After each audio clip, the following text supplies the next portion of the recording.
Hello. This is. Hello. Yes! The glass is half full or half empty? How do you feel?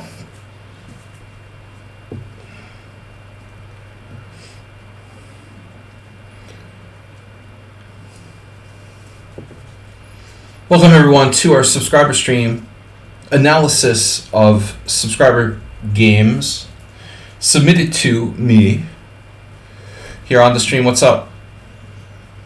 I've got games. I've got games. He had words. He had wisdom. Morales. The Mule. Acerbate.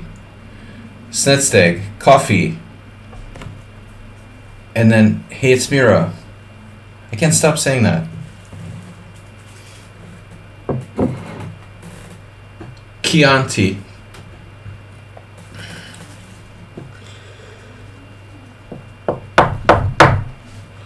Alright. Are we really gonna start with the Morales game? That seems kind of tough.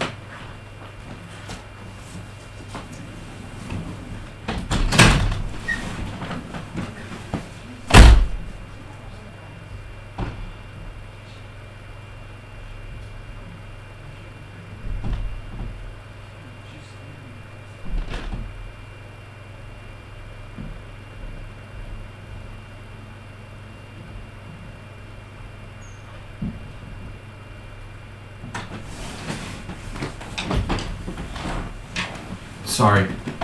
What's up, guys? Morales game's a little heavy for the first game of the stream, I think. A little too heavy. The advanced Karo Khan. Heavy on the theory. Though this game is going to be pretty straightforward. I guess it's not that bad. Alright, let's turn on the AC. Okay. He had plans. He had wisdom.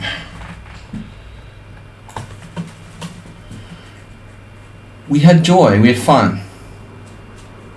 First time catching the stream.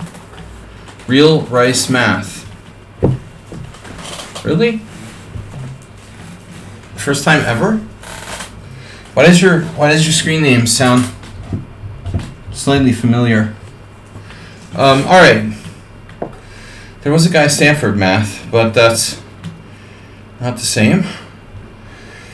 All right. I'm at my glass is half full or half empty, and I have Jedi mind powers. I need a new chair. This chair is not comfortable, and I'm sitting in it all day, so I'm just like leaning back. I guess I should get the gaming chair, huh? We should like splurge for a gaming chair one day. I saw it here when I once. That's when I followed. This is the first time I catch it from notification. Okay. You were here. Yeah. Okay. Cool. So we're gaming. I don't know. I have dementia. But I'm trying to stay up on my sleep. Oh yeah, this is a 2-minute game. Morales plays 2+1. We're analyzing games from the subscribers that are submitted. Yeah, my brain is always scrambled. That's why I'm like quitting the Hungarian Team Championship and not playing chess in the morning. I refuse to play chess in the morning. At least in the middle of the day, in the afternoon or the evening, there's a chance I have non-scrambled brain. Alright. Well, we're going to get started. I'm going to get a glass of water. Hold on, guys. And then we'll start with this Morales game. Morales VIP. Wine into water. He turned... Gucci Pigeon. He turned wine into water. Alright. But, water into wine, to be exact. Acerbate, I'm just getting started. We just turned on the stream. My brain's usually pretty fried, although, once again, real rice math. Thanks, Esterbeat. That's nice. Someone comes on, like, first time and they get gift subbed. Usually I have, like, a lot of lessons. I had a lot of lessons, but I have 2 students that are away on temporarily, and then another one who had to stop taking lessons, who shall not be named. Anyway, if anyone's interested, private lessons, it is possible. Alright, it's a serious commitment. Alright, we've got games from Morales. Let me know if I missed anyone. Morales, the Mule Skinner, Asterbait, Snedstick, Mr. Coffee, and Miro BTW. Mr. Asterbait, thank you. 2 gift subs. Asterbait, you should be like closing in on Bangtown, California's record for the week. Alright, I do appreciate that. And anyone who can donate to support our going to the World Senior Championship. My next tournament is the World Senior Championship for old 50-year-old people. October 24th, I start in Palermo, near Palermo, in Sicily. So we try to become the world champion with the support of you guys. Last year, I made a modest showing of 13th place, so we're hoping to do better. We want to make the podium at least. It's going to be a very strong tournament, including Michael Adams. But I think I still have a shot. A small shot. Thanks, guys, for supporting us. Alright, so that's our next tournament. You know, no kids, no morning rounds. WJ Loof. Does Brian Adams really have a brother named Michael? Named Adam? Adam Adams. Adam Adams from the Adams family. Alright, guys. This is a 2-minute game submitted by Morales. Yeah, I always considered Brian Adams to be like country. I mean, I had a Brian Adams album. No, I'm never that lame. But I think I had a John Cougar Mellencamp album. All right, it's like a country rock crossover. Different country altogether. All right. So, all right, e4, c6, Morales is white, d4, d5. This is the best move according to practice, but I think very hard to play. You got to know what you're doing. It takes a lot of strategic understanding, not just tactics, you know. I think it's hard work. I haven't even considered playing the advanced variation. And I'll be honest, because the theory is sharp and very complex. So anyway, Morales has been playing this, though. We have a number of games where I was black. This is just a mere 2+1 game, so not too serious. But he's playing against a 2292, you know, so... Black played g6. Now, honestly, this is pretty rare. g6 does not have a great reputation here. But, I mean, you know, it's the Caro-Kann Gurganidze, so how bad can it be? How bad can it be? And then Morales played h4.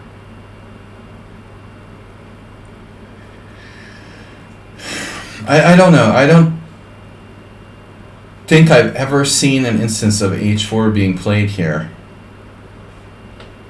But then again, it might be good. I mean, Morales knows his stuff. I mean, normally the Caro-Kann Gurganidze is played by a different move order, oftentimes like g6, you know, so that would be an altogether different thing. Or more commonly, like d5, and then white makes a knight move, and then black plays g6. You know, so here you have to take the time to play e5, then your knight is on c3, we can't play h4 immediately. So interesting. I don't know. You know, h4 has a very good score in the Opening Explorer. What's up, Percy Hepworth Goiju? Thanks for joining us. The Brothers Adams. Mr. Coffee, good to see you. getting right to work here. F4 transposes to like a classical Gurgenidze Caro-Kann. Knight F3 looks playable but not testing. Knight C3 will transpose to above variation. I was talking about like a standard Gurgenidze move order. So I guess if there is a refutation, H4 is a reasonable try.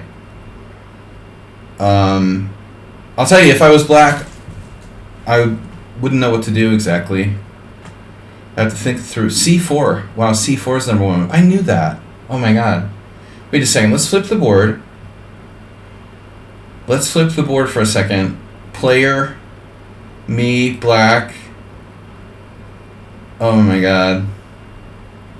I had a game with Morales where Morales played F4 and I won.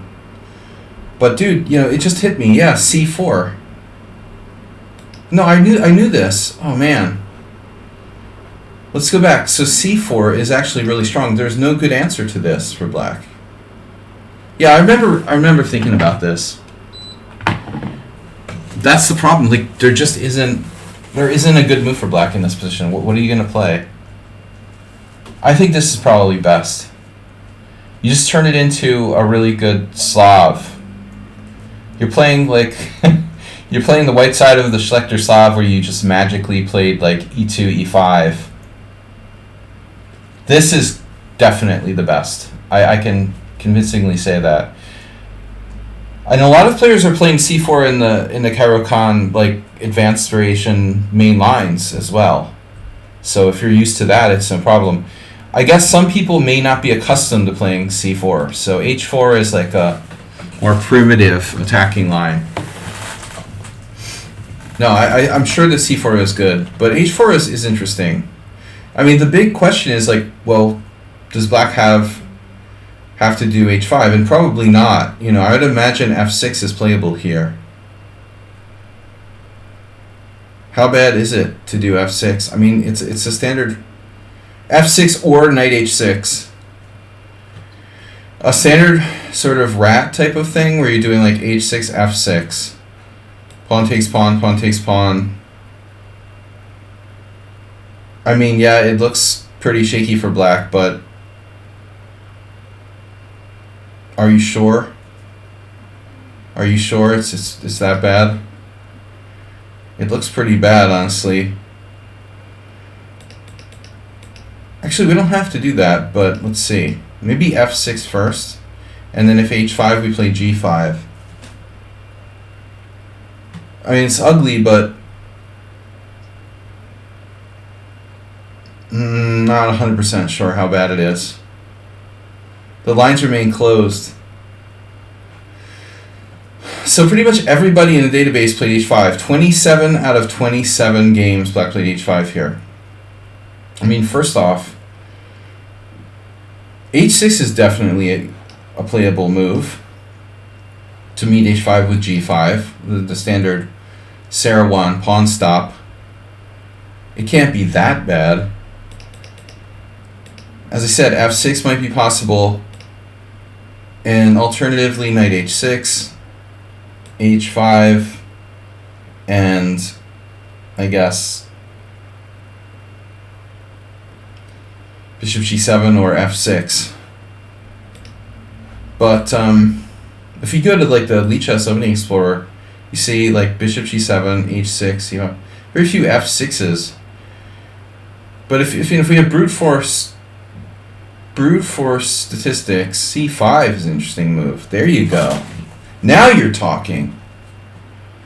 I like that move. And it was played by somebody freaky creepy. Not surprisingly, some pretty good blitz players played this. Okay, I like C5. You're not playing white's game, and you're gonna like let him play H5. Do whatever you want. I can take back with the F pawn. H5 isn't scary. It's not that scary. So I think there's an argument to not responding to white's shit here. Well, a good Brooklyn where you didn't waste any tempi on moving your knight out and going back. So black played h5. What does the engine say? It definitely likes h5, but the second best move is f6. Nope, it's rolling over to c5 now. Oh, f6. See, f5, g5. I mean, h5, g5. See, this is like a traditional like rat formation where you do knight h6, knight f7. You know, I'm not convinced by this. Okay, h5, let's just violently try to like force matters with f4. This is the question, you know, how bad this is.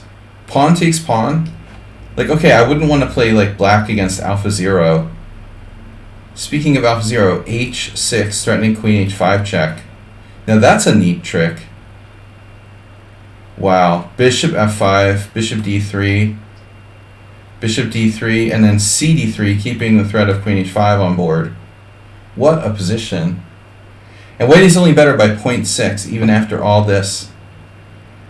So this is pretty crazy stuff. I mean, it's not... I guess my point is, I've proven my point that like h5 isn't forced. But c5 is definitely interesting.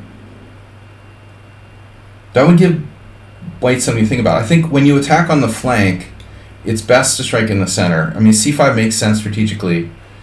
The problem with c5 is that black's already played c6. So anyway, all right, the standard move h5. I think a lot of Gurgenidze players are going to do that anyway. The problem, it's slightly weakening, and you know, g5 is weak, so likely we're going to have to play f6 later on as well.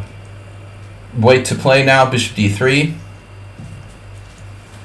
Interestingly, by the way, I just want to say, guys, that when you look at a game like this, I mean, we look at this database, this Opening Explorer, there's 17 games here with h4.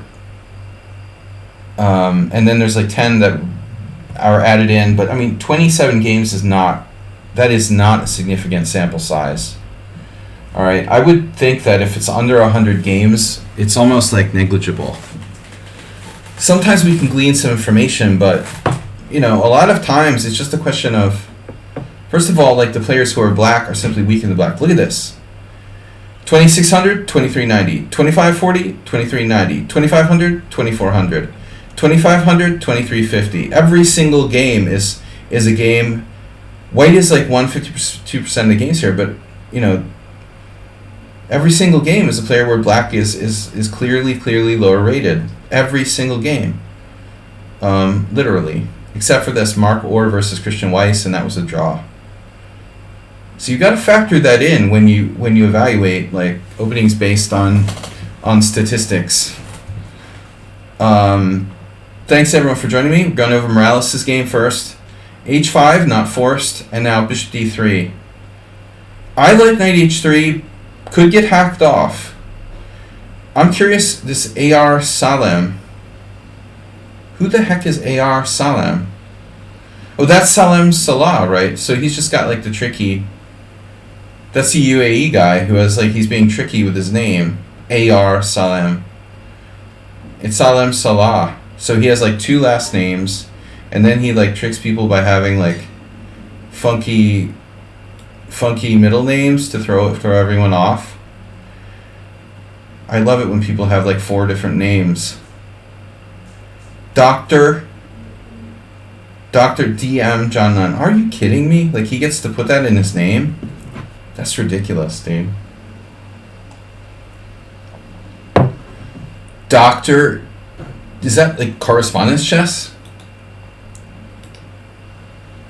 I mean, why is he like, that's crazy, bro. Save and export. Bunready Masters. Okay, dude, you're not allowed to be like, that's ridiculous. I mean, all due respect. John Nunn DM. Doctor Mathematics. Are we going to have everybody who's like a master or a doctorate of something going to be like DC, Doctor of Computer Science? That's ridiculous, man. DM. I mean, I'm sure that that's great, but we can't, you know, just give John Nunn the doctorate title and no one else. So knight h3 is interesting. Beshikov, Nunn, and Delgado Ramirez all did this. And see, black, boom. Snap it off.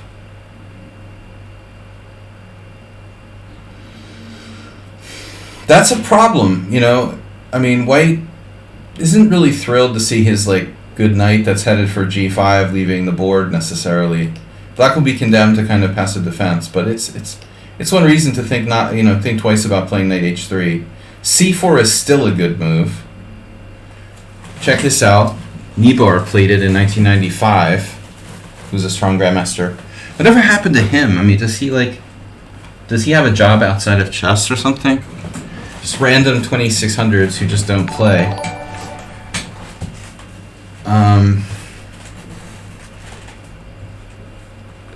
Alright. Yeah, c4 is still good. What did Salem Salat play, though? That's weird. He did knight c3. This transposes to like a normal Gurgenidze. A little weird to play h4 there, honestly. Okay, so I don't know. Morales' move looks good. No particular threat, though. Sedlak has a game from 2005. Bishop g7. See, this is like never a good move. You know, on the black side of the Gurgenidze, I mean, you don't really want to play bishop g7. I mean, the bishop is going to be usually going to e7. It'll go to e7. So I would think knight h6 here. Interestingly, there's a bunch of games with knight a6. And Vokac has a game from 1990. This guy's like the picture of like consistency. He had the same rating from like 1985 to like 2005 or something. He's always like 2470. Knight a6 is interesting, and we can have both knights on the side.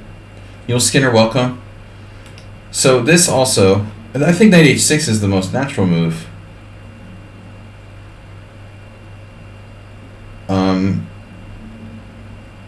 I'm not exactly sure what what the plan is here for white. This also fights for control of g4. So, but I mean the opponent's move bishop g7 is kind of like strange. This doesn't do a lot, but I mean I suppose later it could be valuable. I mean it really should go to e7. You get the bishop outside the pawn chain. So we could play like knight h6 with the idea of bishop f5, then close the pawn chain with e6 behind it, and then develop the bishop to like e7. This is not great. And Morales' move is, we've got to argue that the c3 is, but thanks Asterbait, you're gifting a sub to Mule Skinner. Who's going to subscribe if you gift to all the VIPs?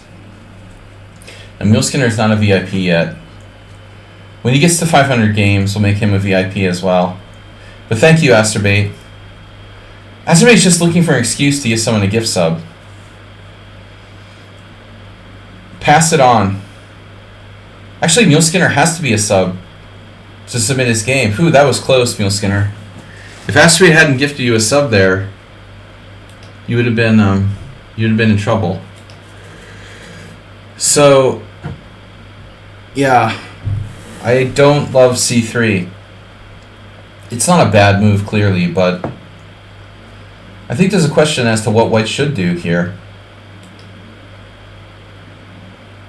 I mean, obviously you could play knight to c3. Iescas, who's that? Iescas, not a bad player, as anyone who lives in Spain would know. Hint, hint. Or anyone who's from Spain. Knight c3 is reasonable. But, okay. Passive c3. Now black should definitely play knight h6. And he does. And now we have an interesting moment from Mule Skinner. I mean, we're overanalyzing this because it's a 2-minute game, but I think the opening is interesting. Black is sort of threatening bishop f5. Sort of, but not really. No, seriously, what do we do? I don't really love bishop takes h6. It's not a bad move in the sense like it's concretely bad, but I have the feeling like it's not the best move. Here's the thing, I mean, if black plays bishop f5, then we can take on h6. So I don't think there's a need to play it right away. Generally speaking, like, you have more space, you shouldn't trade really any pieces. So white here played knight e2, 2350. The question is, like, well, if we don't do bishop takes h6, okay, what do we do? Do we play knight f3? This is the one thing I definitely don't really like, because black can go bishop g4. Even that's probably slightly better for white, but I mean, he could also play bishop f5. The question is, when you play bishop f5, is white going to do bishop takes h6, you know, then? And then you're going to, like, take on f5, and he's going to have to take with the pawn. And then black has a funky pawn structure, and this sort of thing could happen. You know, I'm pretty worried about e6 from the black perspective here. This could change the whole character of the position. You know, it looks like this is basically extremely dangerous. Not necessarily like black's lost or anything, but I'd rather not allow it. You know, I really don't want to see e6 coming on board. No, but I think Morales might have a better move. I don't know. But knight e2 is reasonable. There's another problem with it, though. If knight e2, bishop f5, and if bishop h6, now bishop takes d3, and if bishop g7, bishop takes e2. And queen takes e2, let's say rook g8, bishop here, black's up -1 piece. Alright, that doesn't work. So Morales plays bishop takes h6 right away. Sorry, bishop h6 right away. Bishop h6, queen c2. You're not really threatening anything, but it does create some kind of confusion. Yeah, this is a weird game. Well, I don't think we should take it too seriously. I mean, it's a 2-1, and Morales just was like, look, if you're interested, you can go over this game. Look, look, look. So, my question to you guys is this glass half full or half empty?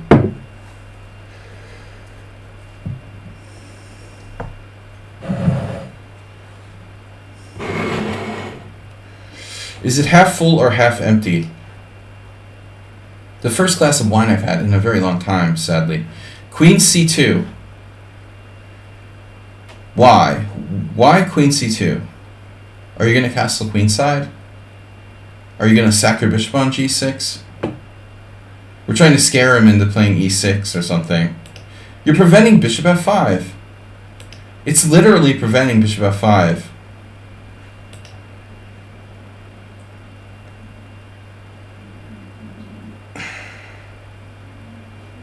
Okay, artificial, but black plays rook g8. Not a thrilling move for black. Knight f3. It gets out of the preemptively gets out of this pin. And now black completely, like, I want to say goes crazy. Objectively, it's probably not that bad. I lost this game against Badea Bela, who's like a Romanian GM. Hungarian-Romanian. Where, like, he did b5 in a closed Gurgenidze. I mean, yeah, all of black's pawns are basically on the right color of his other bishop, but what is he going to do about this one, the one on c8? And b5 seems like a strange move here. I guess he's just preventing c4, but objectively, I'm not sure how big a threat it really is. And it weakens black's pawns in the long run. And now, that's awkward. White has a huge space advantage. He went here. And now I'm definitely taking that. So white just has a space advantage. Opposite colored bishops. But I don't think it was like that well played. Okay, a4. Objectively, I don't know. It seems like black got away with something here. His position isn't that bad. Morales traded too many pieces. This is a really weird move. Rook h3. He's like preparing to auto castle with like castle by hand. This is just a really weird game by both sides, honestly. That was hanging, right? This is hanging. But no big deal. Nothing important there, just a pawn. Queen h4. If g3, we have an attack on the knight on e2. I think queen h2. Looks like rook takes f4, queen g1 check. So I think Morales miscalculated here. His opponent could take the pawn, right? Oh, apparently it's not so clear. Queen takes h4, king f1. Wow. The computer thinks that white has compensation. Bishop h6, a4. Well, I suggested that earlier. b4.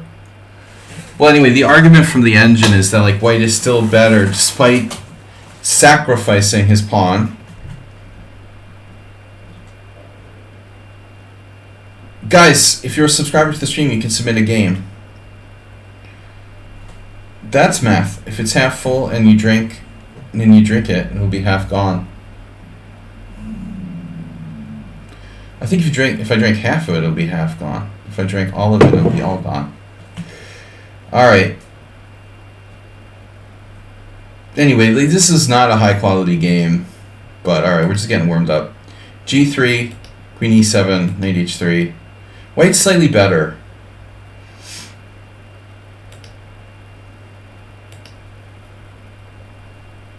White's slightly better, but I mean, is white threatening anything here? Are you threatening knight takes g6? Yes? Maybe.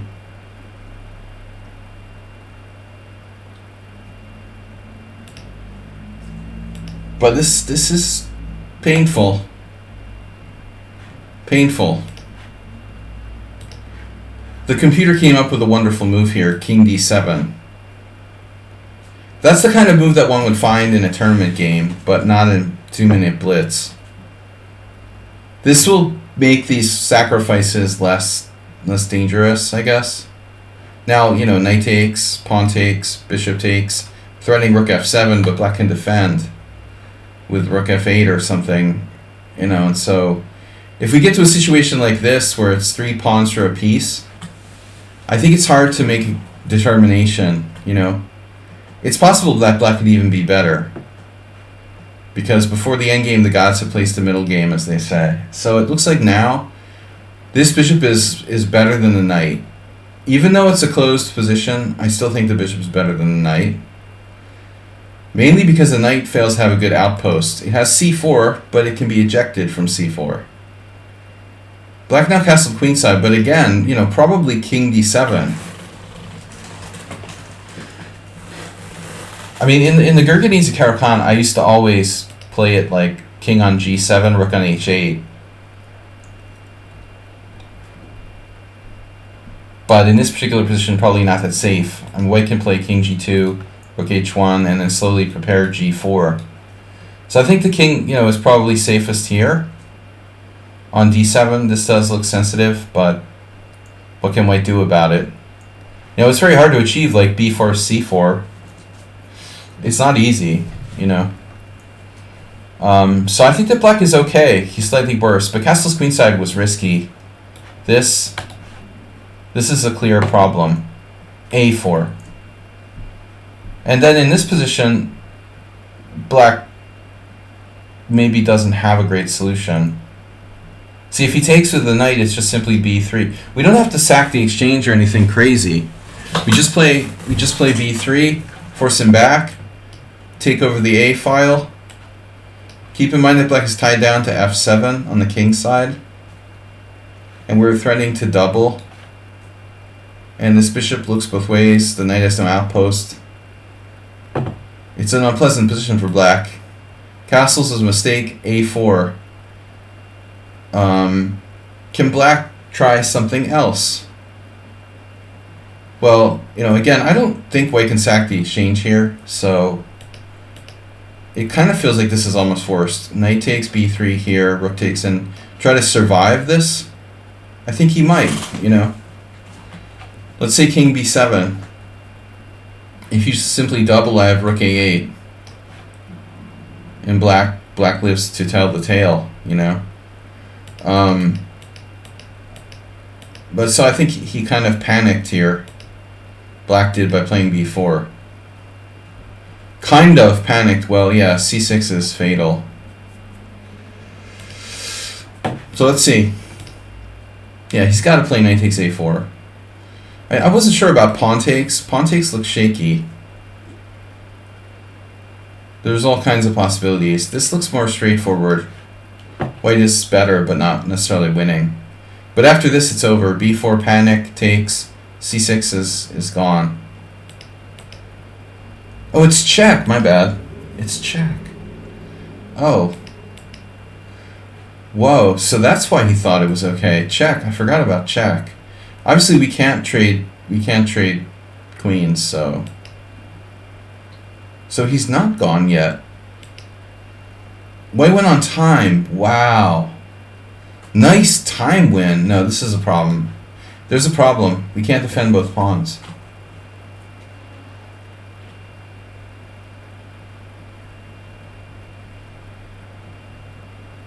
Like, in fact, you can't defend both pawns, and the whole pawn chain goes. It's really bad. All right, guys, first game, it was just a warm-up. That was Morales. Now the mule. Wait, is Mule Skinner a subscriber?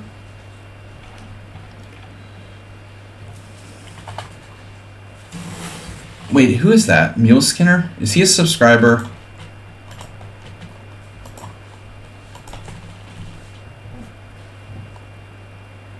Who's this Mule Skinner person? All right.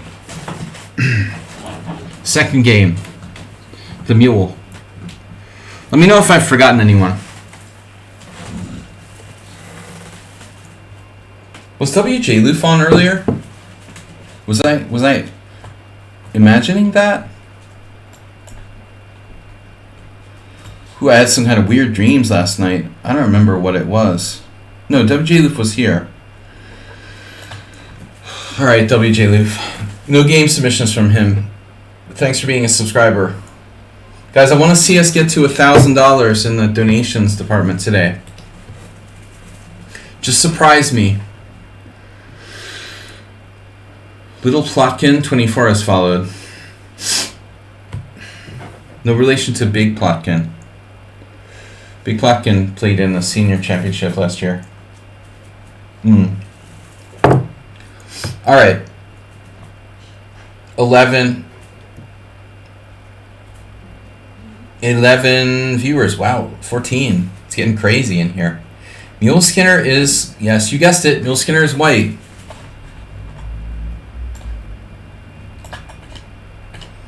Mr. Coffey's like, yeah, he was. Oh, WJ Loof was here. He was hiding from the escaped inmate. Now that's more in the Philadelphia area. Did you guys see how that guy escaped? They had another inmate do the exact same thing.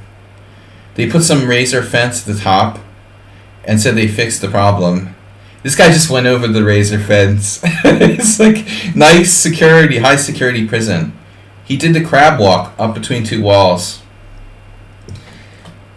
And the second guy, like, literally copied the first guy, did the exact same thing, and just went over the razor wire fence. Unbelievable. I guess that didn't work. He's still on the loose.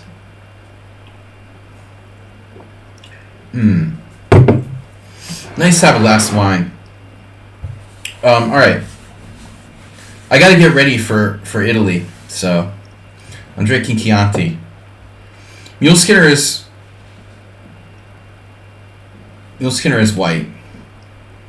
How many times have we played this against Mule Skinner? He's had so much practice against me. E4, C5, knight C3, G6. As you guys may know, I think the warden needs to get fired, man, from that prison. I think you need to get fired after one escaped prisoner, but honestly, like, after two escaped prisoners who copied the first one, the second one copies the first one, does the exact same thing, I think that's, like, ridiculous. It's definitely not the Shawshank Redemption. Oh, did you see the other thing they did in England? I don't know why I'm always, like, focusing on this. This guy escaped in the under the laundry truck. So check this out. It was the kitchen truck at Wandsworth Prison in London.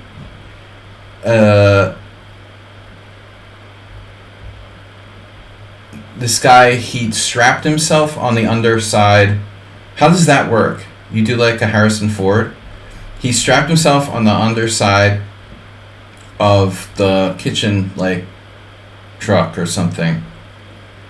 How exactly do you strap yourself to the underside?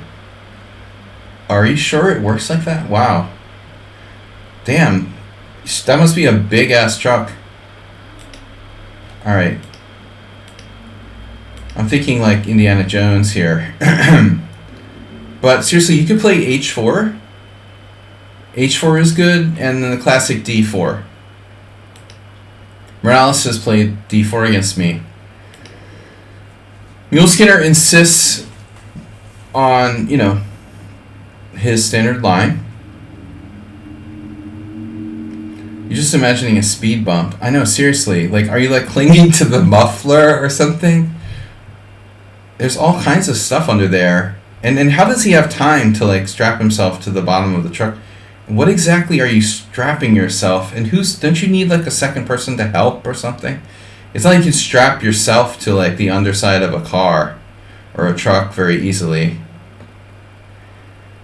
I'll just strap myself to the underside of a truck. That seems to be, like, kind of a complicated procedure to me. That would take some time. It's not something like Houdini would pull off, like, in 5 minutes. Bishop G7, Knight F3, Knight C6, Bishop B5. Yeah, I hate this variation. But I don't hate it as much as the Rossalimo with that Knight C3 on move 2, Bishop B5, move 3 thing. And now Black played A6. Yeah, A6 isn't good. This is an over-the-board game. But A6 just... This is a crazy position. I mean, there literally, like, aren't really any alternatives. E6 is bad.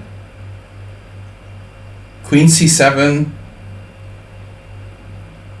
I mean, I suppose if there were an alternative, it would probably be, like, Queen C7.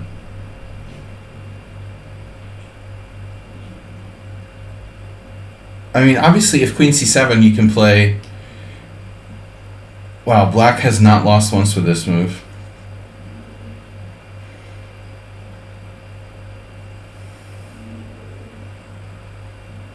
That's correspondence chess. Oh, wow. Okay, the first one is correspondence chess for sure. Roger Beckett versus Bobby Fischer. Searching for Bobby Fischer.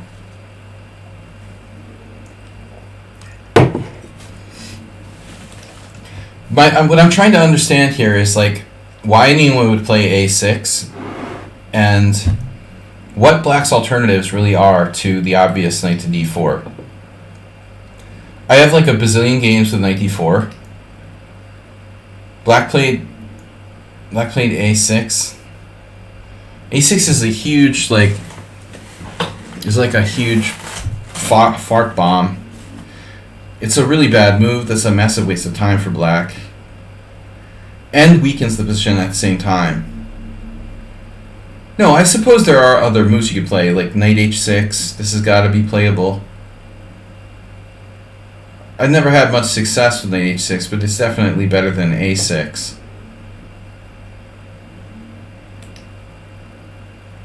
d6 is not great. White's always going to take and double your pawns.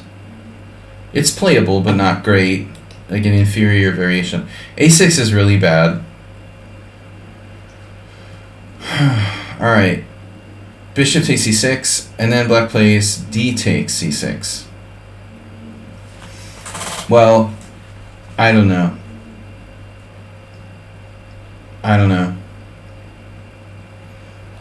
With this move, black is hoping maybe there's a chance you can play like bishop g4, I guess,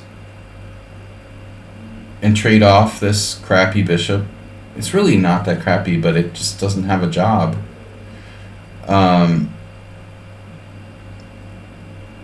It's just hard to get that bishop in the game and do anything active in these types of positions. Unsurprisingly, like the majority of players who played this took with the b pawn. a6 is a huge tempo loss. It also takes away any chance of playing like bishop a6, which is sometimes a way to get the pieces out. Alright, so I guess this is understandable. Now d3. So here black has a serious choice. Like, you definitely have to consider playing bishop g4. White is definitely much better. Takes. And it's mostly about the pawn structure.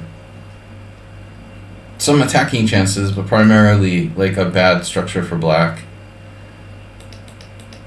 So he decides to suck it up and play knight f6, which is what was played in these other games. Horvath Shandor, I don't know him. He might be deceased.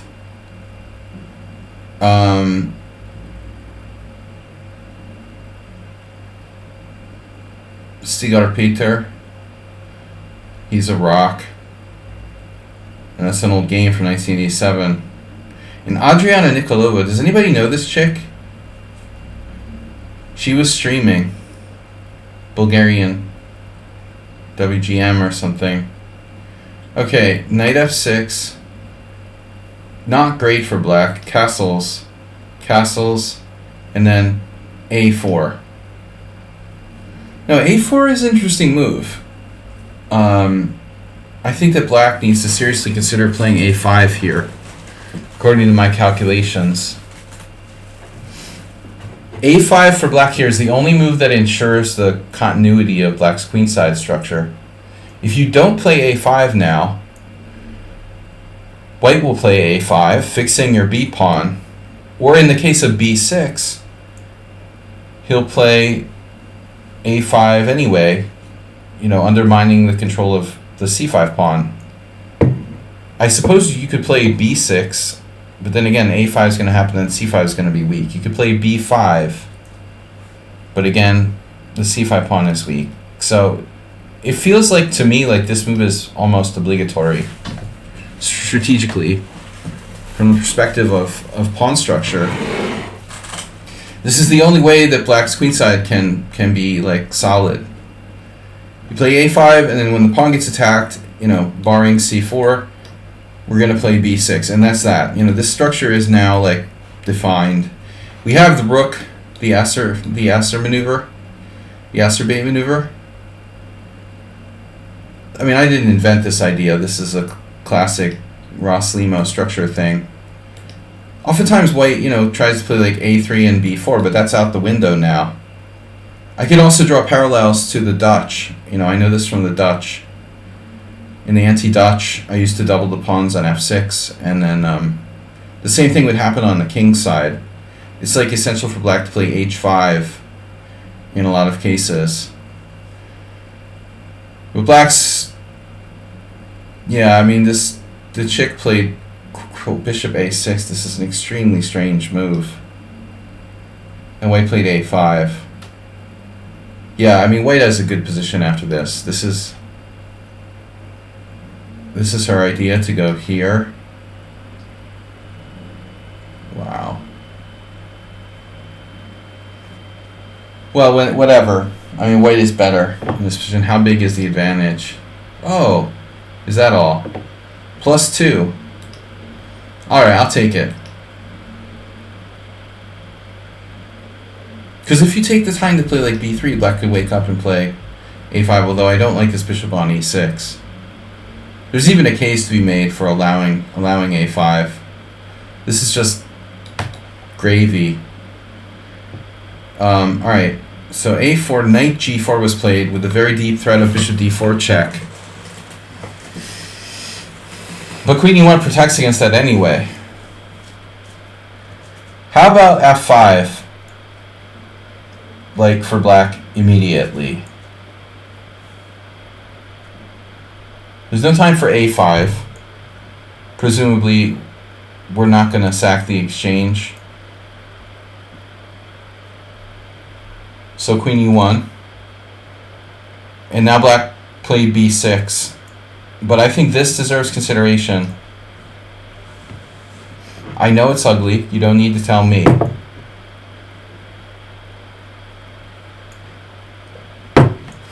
But sometimes we have to do ugly moves.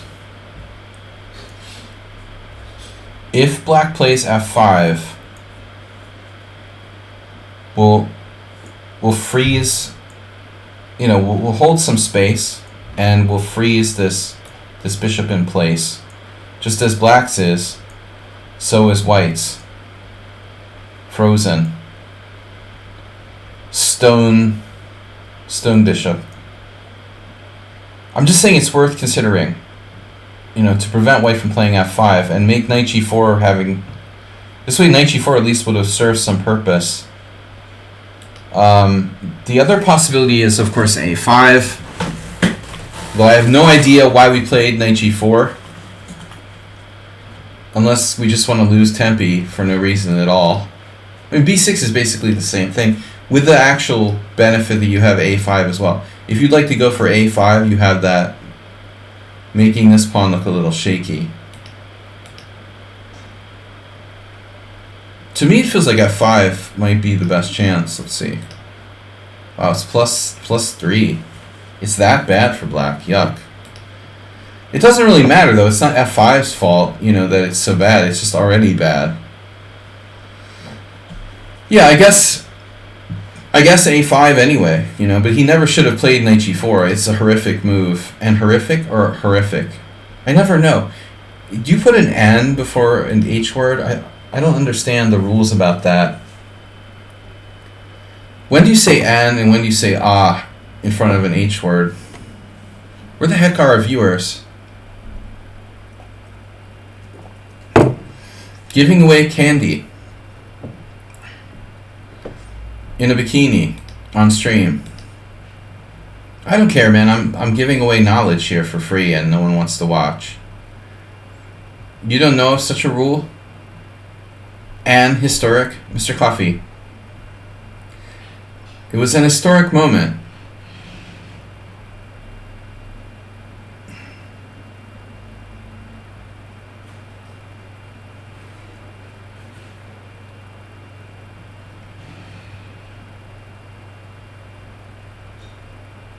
And historic.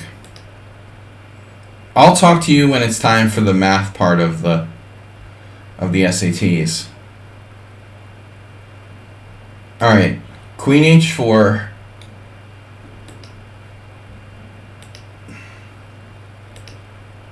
He just goes for the attack. I mean, everything's good here. h3. I think you should play h3. I mean, it's embarrassing. This knight is just embarrassing. Does he have bishop d4 check? By the way, I mean, this doesn't do anything, right? He's going to get destroyed no matter what. So he played this. Well, I just want to go down on paper saying that I didn't approve of queen h4. I think we should kick the knight first. So now I need to go here. This is not ideal. He went back, hoping for a draw by repetition, obviously. And then Skinner played f5.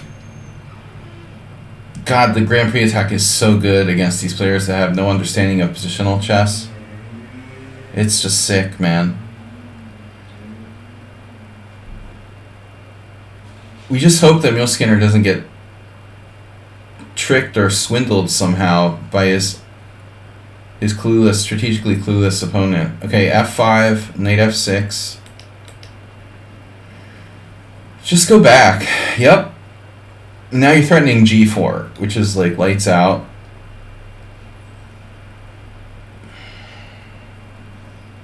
Man, this is better than the first game, but not by much. The guy literally induces g4. Yeah, still relying on me to give language advice. Look, I'm not even sure, and I actually thought I was decent in English. Okay, grammar is not my strong point. Grammar and punctuation, not my strong point. Bishop g5. Nah. Yeah, okay, bishop g5 is reasonable.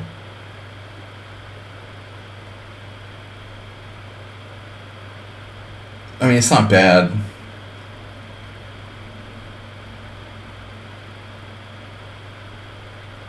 We have a lot of good moves here. But I think the one thing we don't want to do is play g5. We don't want to leave that knight stuck on h5. This guy's desperate. Check. He's playing the... Now it's a Norwegian rat. Okay, now you did something... For me, is really a little bit surprising. You took on d4 here. I mean, obviously you must have looked at it, but Skinner, the first thing you should look at is knight g5, but black has h5, and that looks really shaky. But maybe bishop h6 first. You must have looked at this, and you must have thought, well, it looks good, but black can play f6.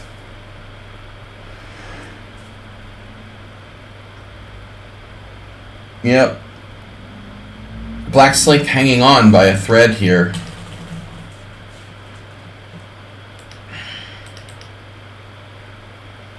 How about another idea? I keep feeling like black should be lost by force. But okay, what about this? I love primitive ideas.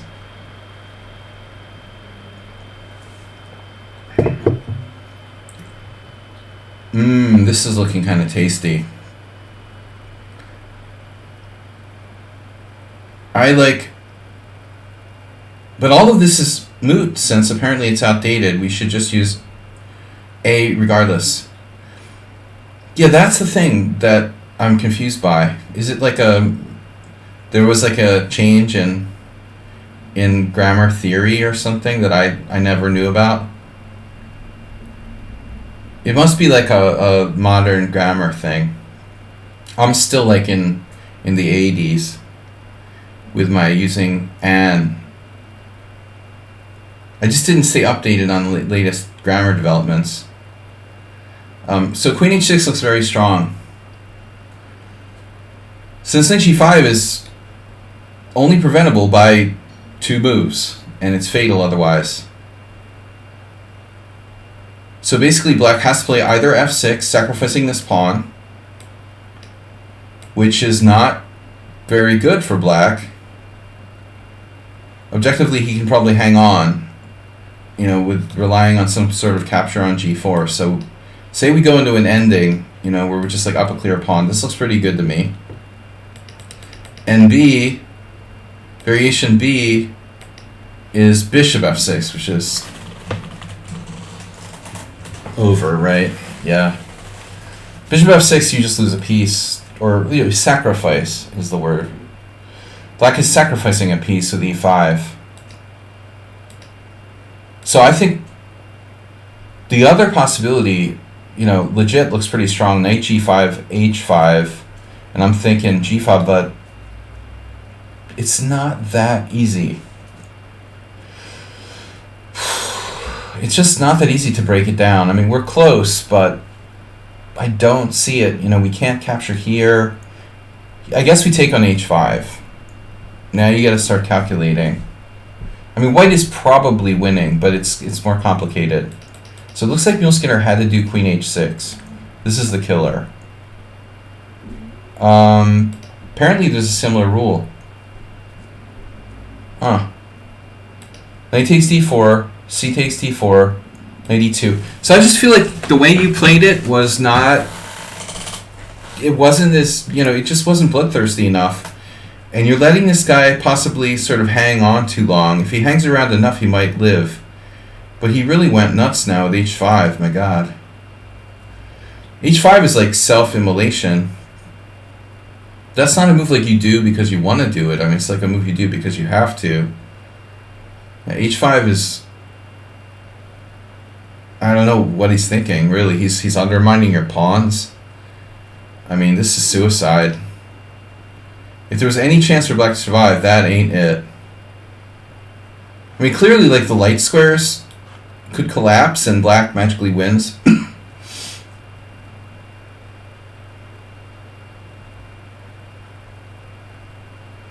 Then I thought without the black bishop he would break. Well, I mean, you've got the dark squares and he's got the white squares, and then maybe he is lost, but it's like not that easy to finish him off now. I mean, if you could play like bishop g5, f6, queen h6, you got him, probably. But it felt like you traded off some attacking piece for yourself in that sense, too. Your knight on f3 was a good attacking piece. I think his bishop was kind of out of it on d4 as it was. But this is insane. I mean, black's done after that. I was not sure what we should do here. Maybe just knight g3.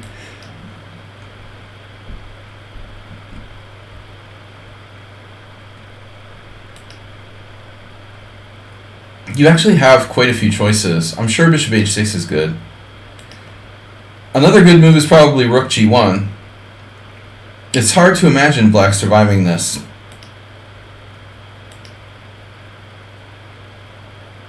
Interesting.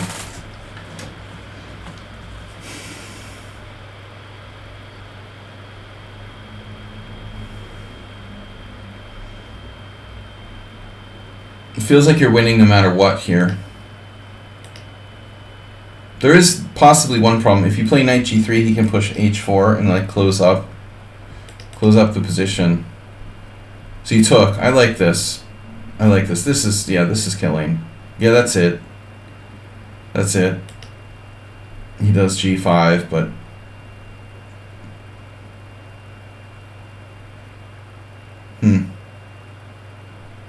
this is mildly annoying, actually. Wow.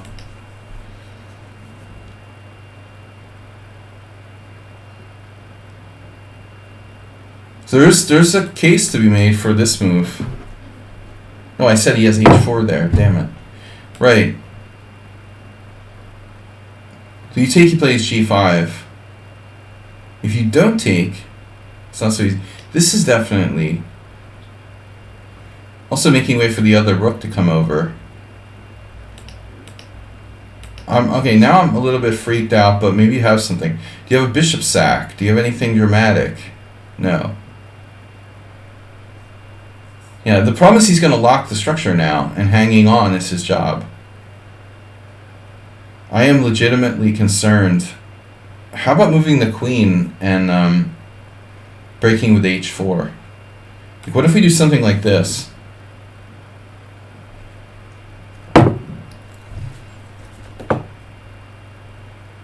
Aster mate is going to defend. Man, we really need that f6 somehow. That's so sick that we can't get it. We just need to play f6 and we can't. Wow. Takes, check h6. It's annoying. But I feel disappointed with this. I'm afraid we may have let him a little bit off the hook. Oh man, I'm getting a bad feeling about this. Don't you need to play queen g4 here?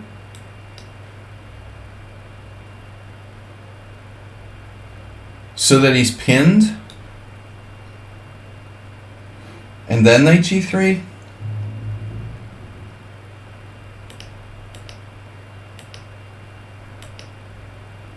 You did it this way? Okay, so he could have taken on h4. But we didn't get nearly as much as we should have. I mean, he's only down a pawn, man. This is not that it's simple.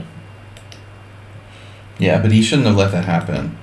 He has to take on h4. I mean, he has to, you know. This is better than what happened in the game. I mean, in the game, you like break the base of his pawn chain. I don't like this at all for black. Given the choice here, he has to take on h4. I mean, to let you like take on g5 and undermine f6 is not a good idea. Now he ends up with like a weak pawn on g5. That's pawn number 2. You know, that's gonna fall. Here, I think like he has some legitimate chances to at least like put up resistance. It's not that easy to break through. You know, where's your knight gonna go? And you're tied down to h5. I mean, unless you have something fancy like rook g1. How big is your advantage here? +2. +2 something. I mean, I feel like this is not that easy. You know, probably you're winning. Maybe you can wedge a rook on g6 or something. But it's going to be a process. But this is horrible. You know, he let you destroy a structure there. I guess he figured he can blockade on f6. So that raises an interesting question right away. You know, should you play f6 now, giving away your protected passed pawn? And you still have a5 on the queen side. You might need that at some point. I mean, I feel like if I were him, I would like almost instantaneously put my king on f6. You got this though, but it takes too long, you know. He should blockade that pawn so it doesn't go anywhere.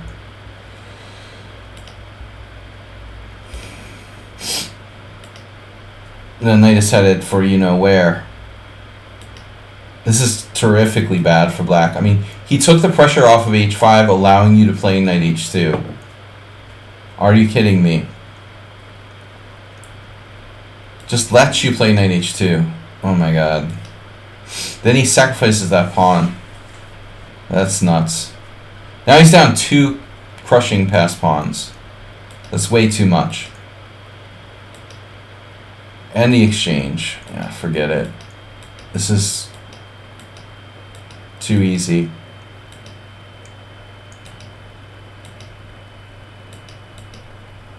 Treating queens is not the answer.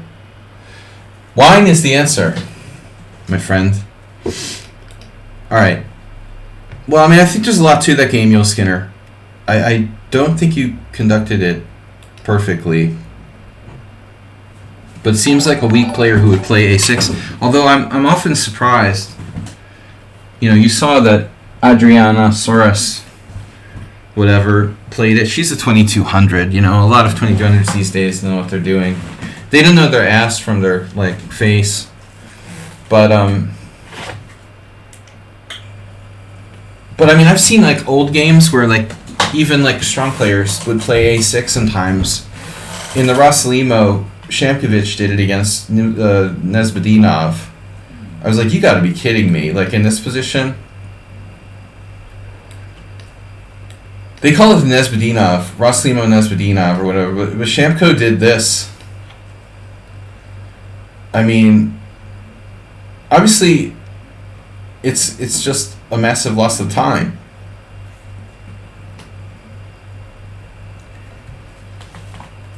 If bishop e5 weren't a threat, you know, people wouldn't play it. I mean, basically the conclusion is if a6 were a good move, people couldn't play the Raslimo, you know. I mean, it's just bad.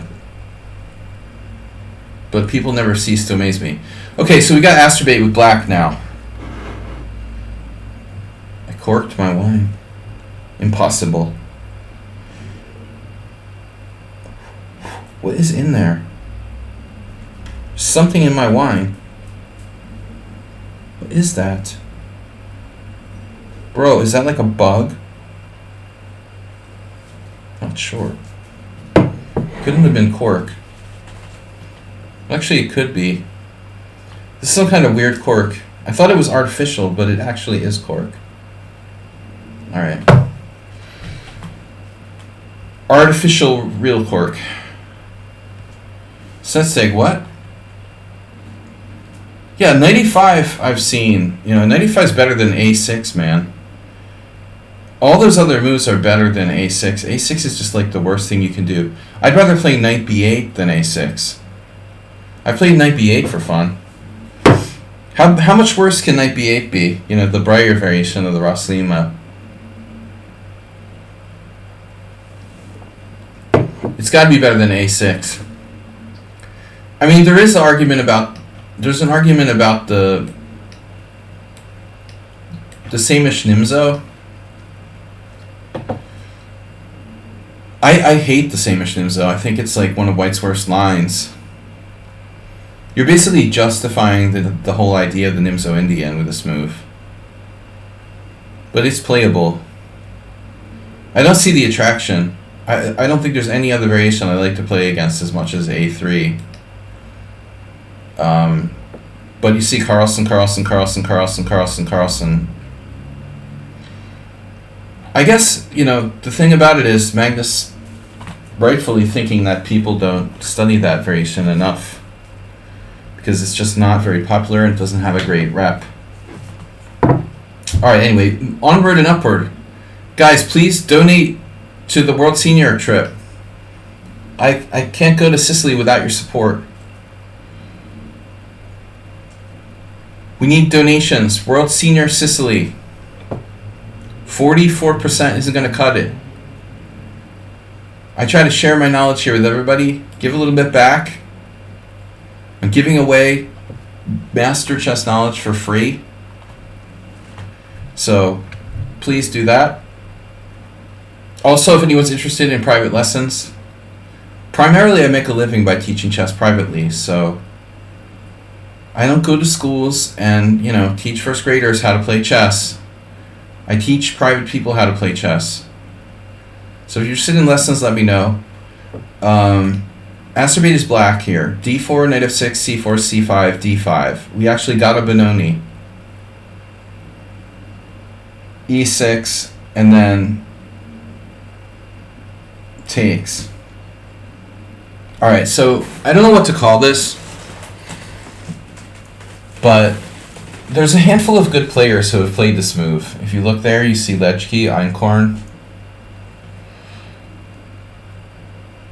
It's better than eighth. I don't know. White's giving up the center. Okay, the thing about playing black here is that it's not that simple. You know, what do you do? How does black set up their pieces in this position? My advice is to play d5 early and often. So obviously there's some logic to bishop g5. If White were to play that, by the way, I don't know if we've ever seen anyone do that against Acerbate.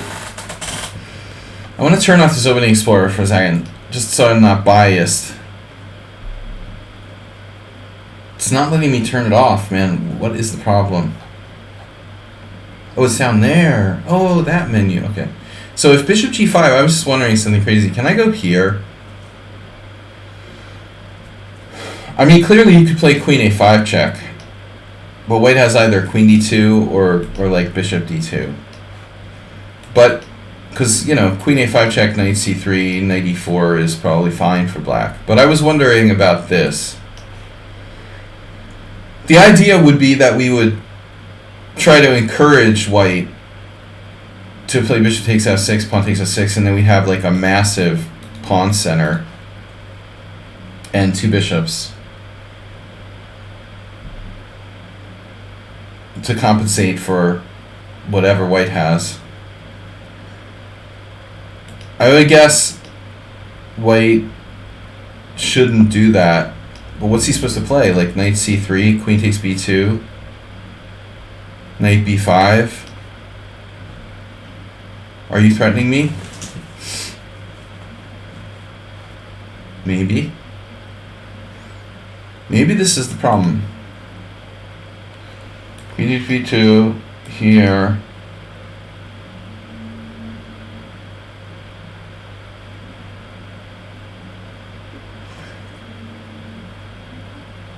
Yeah, this isn't clear. This isn't clear. Alright, anyway, this is kind of really not important. I mean, bishop e7 is fine. There's no need for anything fancy here. I mean, even d5 is okay, right? Takes, takes, takes, takes, takes, takes. Yeah, this is good. So knight f3. You know, the best move for white is something like Eingorn played. Sladgie and Eingorn. Yeah, queen e5 is so good. Those guys, I think they tried, like, Eingorn had the most interesting game where he somehow tried to do, like, a reverse version of my, like, 3 a.m. defense, where you're playing, like, g6, knight h6, and knight f5, knight f4, g3, knight h3. The idea is if black plays passively, white could get positional control of the center here. If black were to just robotically make whatever moves, white will suddenly have a really dominant position.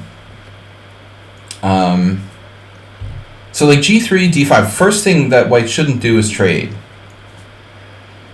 Because you want to keep these pawns like they are, so this bishop's blocked, and the e6 pawn is not really very useful.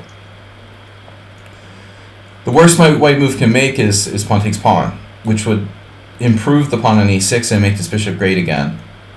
He's now lobbying for Donald Trump. No, d5 against everything, probably. There's a backwardness on this file. But white should also resist the temptation to take on d5 in almost every case. So Eingorn will do like Eingorn's dead, but you know, he would have done bishop g2, knight g6, and then something like, yeah. I mean, you don't want to give white d4 with tempo, probably. But maybe you even could. I mean, like knight c3, d4, knight e4 looks okay. It's like a Gingy Indian. Or knight h3 first. Just keep the pressure on d5. And it's not so easy for black. And what should black do? He doesn't want to ruin his pawn structure. Hey, how's your pawn structure today? Oh, good. Thanks. How's yours? Oh, I'm feeling good. I'm feeling it. You know, I mean, would Gingy like this? Probably, for white. But anyways, that's basically how we'd be thinking about the position. A couple people here play b5, transposing. That's funny, man. What kind of idiot would like transpose? Take this position and transpose to the Blumenfeld. That's like the dumbest thing you could possibly do. Seriously, like honestly, I don't want to know who these two people are. I'm not gonna like shame them. I'm gonna turn off the master database. But like seriously, white concretely played like a retarded sequence of moves with pawn takes pawn or move. You don't. You come by the stream tomorrow and you might get a game. We're analyzing subscriber games today. B5 transposes to from a good position to a known opening where black's reputation is in. So that's a dumb thing to do. Whereas I like d5. Nobody special, just Jula Sachs played it. Sachs Jula. I never knew Sachs. I never played him. I think only once or twice we ever played in the same tournament, but he was legendary here. Okay, so knight f3, d5 looks good, and then alternatively, you could pause, you know, and do something like bishop e7. But I mean, I think the thing is, we don't want to like totally ignore the backwardness on the d file. I know Aspie has played b6 before. See, Kogan did this. It's okay, it's probably not that great. It looks like I'm going to play this on multiple occasions, wow. So like g3, bishop b7. You solved one problem, but what about your backward pawn, you know? Danilo. All right. Here. Ugh. No, Asteroid. I don't like d6. Volokhin played against Ivanchuk. Wow. Ukrainian Championship 2005. Asteroid just gifted a sub. So now you can send in a game. That would be the last one for today, probably. Wow. I'm surprised by Volokhin. But let's keep an open mind.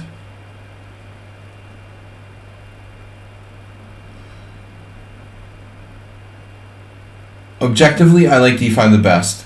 He's terrified against Ivanchuk, like the best player in his country, so he's playing very carefully. I think d6 is too passive, though. I vote for d5. And I think alternatively bishop e7 is okay. I'd rather not play b6 though. I don't really want to play like b6 and d5. You know, I'm going to play d5 and see what happens. Knight c6, okay, then we're definitely... Knight c6 is fine, but we're just delaying the inevitable. We're going to play d5. We have to play d5. Here's a Karsten Hoy game. Okay, bishop g5, d4. Now black has a good game. Black has a fine game here. Black is better. Alright, d6, not the best. G3. Uh-oh, Asteroid's opponent's playing like Ivanchuk. It's a shame. Dude, no, I meant like your game could be like the last game. We're still on like halfway through the game, so... Bishop e7. Volokhin played knight c6. I don't really understand his plan, per se. You know, he's playing knight c6 and then what? Like, what is he doing with his light square bishop?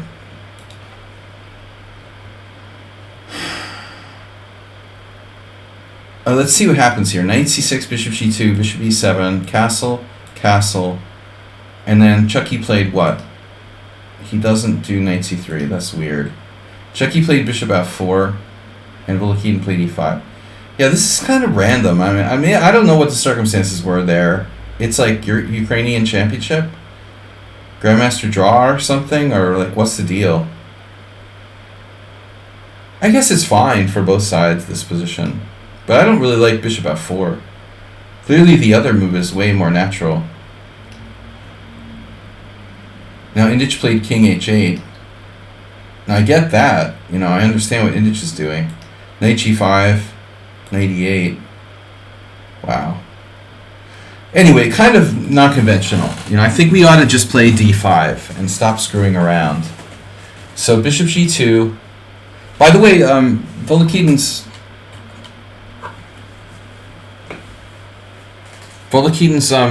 a good player in the Blumenfeld, so he was probably trying to play the Blumenfeld against Ivanchuk. All right, that seems like a stupid idea too. Castles here. So you did follow this game. See, Asteroid, this is okay, but I don't think it's ideal, you know. And I'm not sure that Indich's move is better, to be honest. Maybe Asteroid's move leaves d6 a little weak. But you see, this is the whole problem. Why are we backward on the d-file against an inferior setup? You know, I just don't understand. This just shouldn't happen. You know, I mean, like, white shouldn't even have a position this good with the stupid pawn takes pawn and Benoni. I mean, it's like, you let somebody get away with something here. Indich was like 12 years old when this game was played. I don't know. I mean, he was like 14 probably, but I mean, he was inexperienced. Or he would have known better than to do this. He was only 2300. Knight c3, bishop d7. Okay, we got to protect both of these pawns. So now we've got to watch knight b5 and bishop f4, the Ivanchuk move. Well, he played knight g5. Now that's interesting. There's this revolving door. here. Pressure on e6. Acerbate did the inch maneuver. You gotta think for knight e8 lately. But this is a pretty cool move, man. I mean, it's not very forward, but you are defending d6 and threatening his knight. So what about f4? I'm gonna need to see your chess license after the way that you conducted this game. Letting the opponent get away with murder. This is a crazy idea. Bishop takes c6, what he did here. This is a crazy idea. Wow. Damn, there goes Acerbate's structure. But it's not that bad. You have a nice Tetris. It's a leg. Now that's a solid Tetris you got there. Yeah, I don't think he's justified. It's not the same as having double isolated pawns. Oh my god. There's something missing here. Seriously, man, f4, white is clearly better.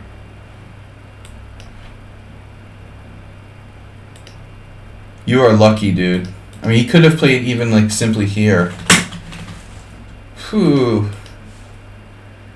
Yeah, don't do this again, Esper. You gotta play d5. Just play d5. Don't worry about it, man. This is definitely for the best. Most of your opponents are going to be fishes and take here. And then you're just better. Black's literally probably better here. After pawn takes pawn. If they have the understanding to go like g3, knight c6, bishop g2, bishop e7.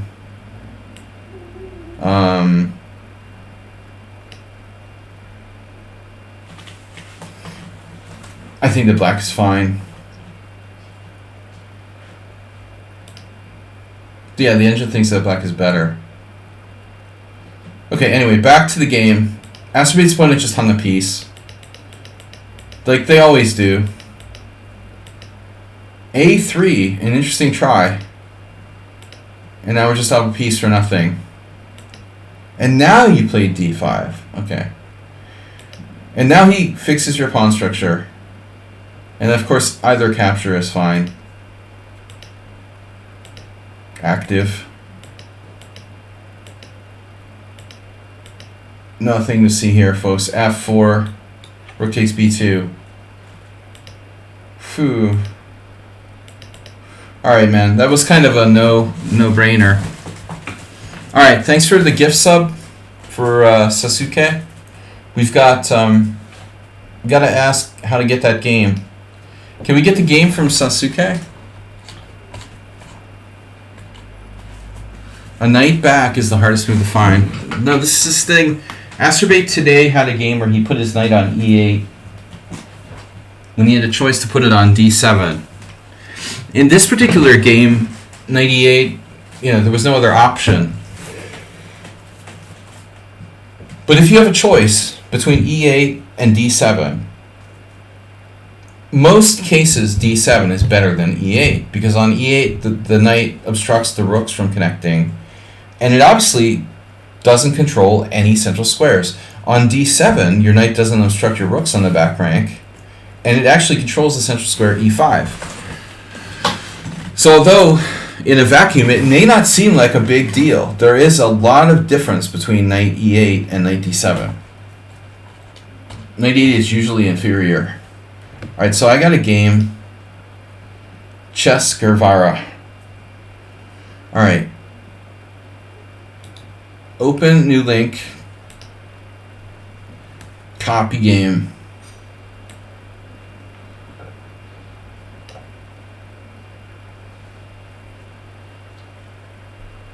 Something weird about the notation there. There's something weird about your notation. What is that? You got another language going on. I don't know if that's going to go through. Chess Guevara. Will this work? Let me see. Is this going to go through with the funky Cold Medina? It worked. Okay. The money notation. All right, study here. Money notation works. Okay, so this is, instead of Snedsteg, we're going to do this first. You're curious about the game. I've got a challenge with somebody in 5-0. We got a donation. 50. Wait, what just happened? Next chapter 50. What am I looking at? What is that? 50 has tip 50. Uh-oh. I don't know who 50 is, but thank you. 50 from 50. 975 plus 50 equals 1,025. Now we're almost halfway there. Guys, we have, let's see, October 24th plus 21. So there are approximately 45 days to go. Don't believe the hype. In the World Senior Fundraising Challenge, approximately 45 days to go. I need to raise another $1,175. So what's that? Like $20 a day times 45. Around $20 a day. We need to raise about $20 a day for the next 45 days. But thank you, 50 from 50. Someone wants to remain anonymous, 50. Alright, so this is white. This is from this new player, Sasuke ZZZ. I love D4. You know, not enough. We just don't get enough D4 games. It seems like everyone's playing E4. All the games are E4. No, the last one wasn't. But we haven't had any games with D4 with white. Okay, Bishop G5. You don't see the board. Sorry. Why don't you see the board? What did I do? Oh, I went on the wrong board? Oh. Sorry. You see the board. That's not the problem, Mr. Coffee. Get it right, man. Yeah, I know you're white, because, well, most people submit games they won. And I assume that you're like most people. I mean, after a while, not everyone submits games they won necessarily, but I don't like to.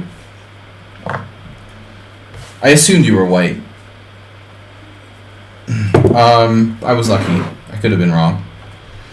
So, I like Bishop G5 too. I want to show you guys something interesting. My old friend, FIDE Master, Paul McIntyre, we looked at this yesterday. Paul used to play C5, you know, and it's weird. I mean, look at the stats now. We'll have to confer with Mr. Coffee on the statistical ramifications of this. But this old gambit, this Bin Kumin, that's like a John Cena gambit. Juan Cena is a master in New York. It's like sometimes I like get freaked out and I say Juan Cena instead of John Cena. He was sick. I don't know if he like is okay. He was like a master from a Hispanic player from New York City. I think he was ill and there was like a fundraiser for him. But I was gonna say John Cena, but I meant Juan Cena. You've never seen Juan Cena? Okay, well he's a master from New York City. I know he was ill and they were raising money for his health. This was like a couple years ago during COVID. He could have passed away for all I know. I don't know.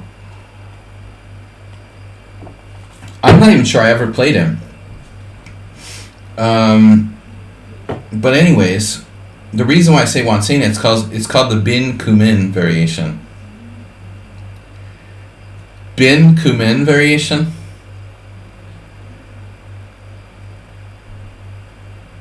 But anyway, I just wanted to bring this up. So it's 116 games for black, and black is scoring not too bad. 34-29.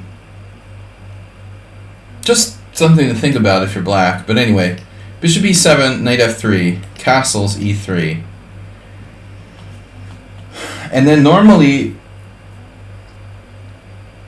the Carlsbad variation, it's called. There's no copyright on chess variation names, but you know this structure has generally been called like the Carlsbad structure. But I think this was called the Carlsbad variation. No, after 97, I guess. Here, and then here is the Carlsbad variation. They're calling it something else completely there. There's a famous game of Rubinstein one with white playing like pawn takes pawn. I never knew what to play here with white. But c5 is much more testing.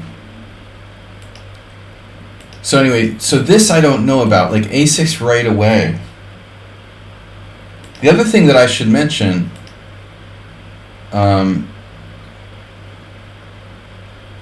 is they do a6 a lot here.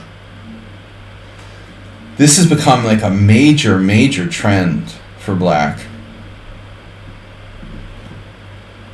But in bishop g5, you know, at least you prevent a6.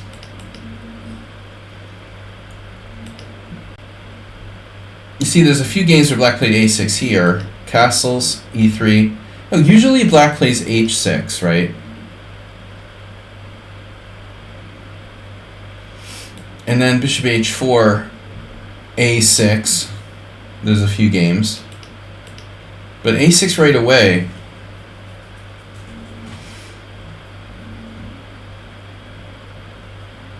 You know, I think here we're going to see a wide variety of moves for white. I don't know that I've ever faced this move in an over-the-board game. I've played against almost everything in Blitz. But what would I do? You could play pawn takes pawn. I mean, someone even played bishop takes f6. I mean, honestly, it's not that stupid, but after bishop f6, pawn takes pawn, pawn takes pawn. I mean, this bishop does come to life. I wouldn't play bishop f6 unprovoked. What about pawn takes pawn? Does black take back with the knight or with the pawn? If you take with the knight, bishop e7, queen e7. Yeah, a6 isn't doing much for black here. I mean, I think that's the takeaway. What does a6 do? You know, in what positions is it relevant in, and what positions is it not relevant in? It's feeling kind of irrelevant here in this particular position. So this is definitely a very strong consideration. Jobava did this. Jobava! No, but pawn takes pawn. Black should play pawn takes pawn. And we could transpose back into various things. But on the other hand, like, should white necessarily take on d5? You didn't. But you played bishop d3, allowing dc4 with tempo, you know, and you're moving your bishop twice. So the major considerations here are rook c1 and queen c2. First time chat. You know, he has Lou Gehrig's disease. I didn't know that. ALS, right?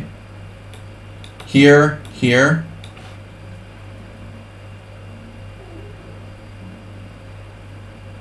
I mean, I guess either rook c1 or queen c2 are good. But okay, c takes d is okay too. This is probably not bad, but not the best either. So now d takes c4. We lose half a tempo.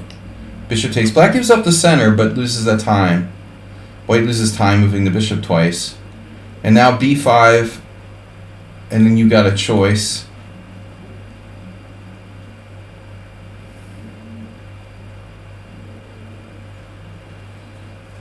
Black can't get in c5 yet. It's also possible for black to play knight d7. Yeah, I'm not sure white should castle. Maybe there's something more constructive you can do here.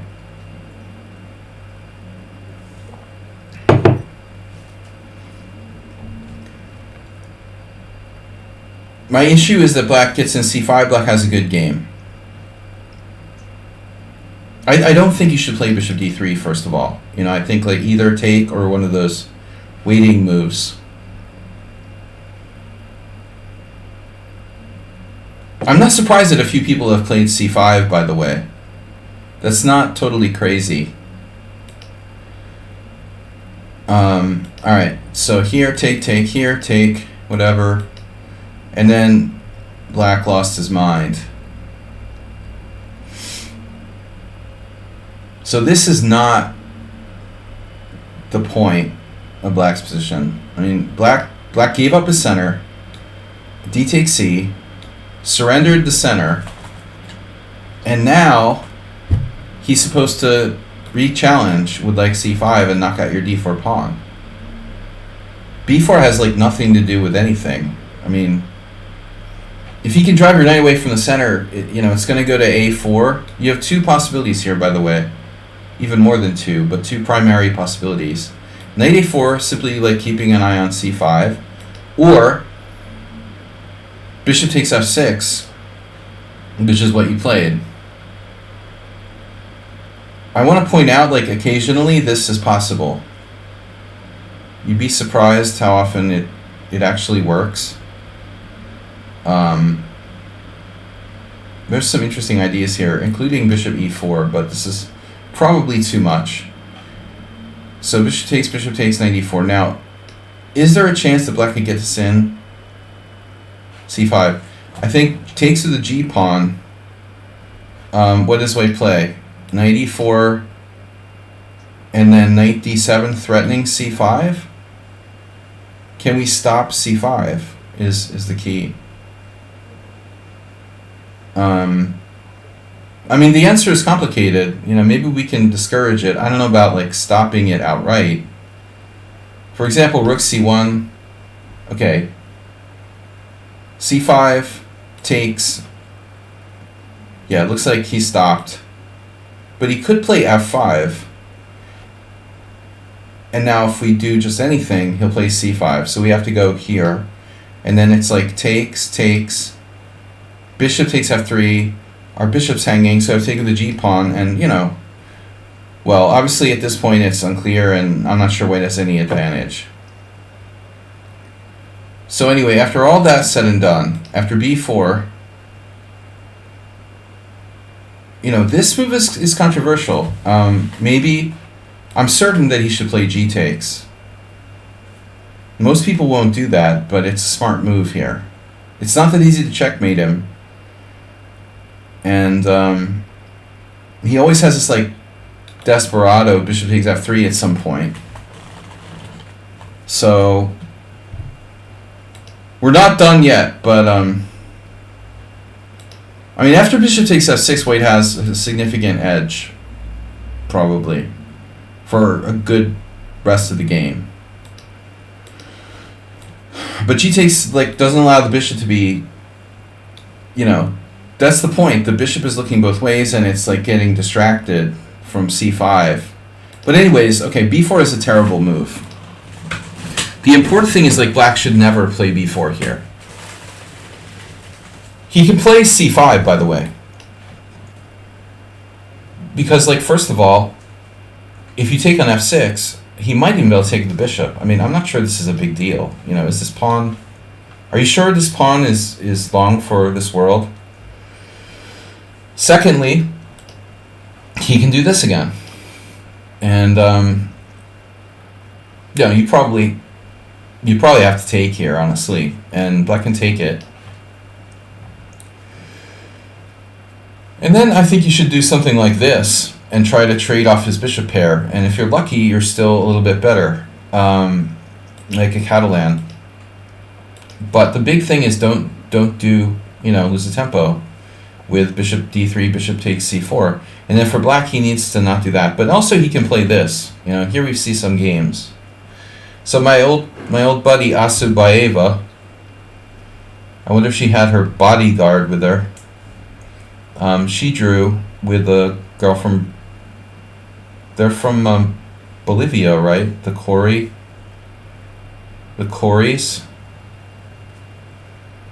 I played Asubayeva. It was before COVID, It must have been like 2018. I don't remember. She's pretty strong. She did really well in the women's tournament, FIDE women's candidates or whatever they had. But I don't know, man. I mean, how do you stop c5 here? I don't see it. So rook c1 or queen e2? I would play queen e2. I think this player might be right. c5's in. c5's in. Well, these guys are serious. They're allowing c5. Rook a d1. Sebastian Siebrecht. I don't think so, dude. I don't think white's got anything here.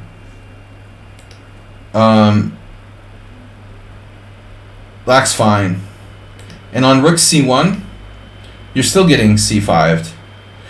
The only reason Asaboyeva won is because her opponent didn't play c5. It's like unbelievable, bro. Like, who doesn't play c5 in that position? Seriously.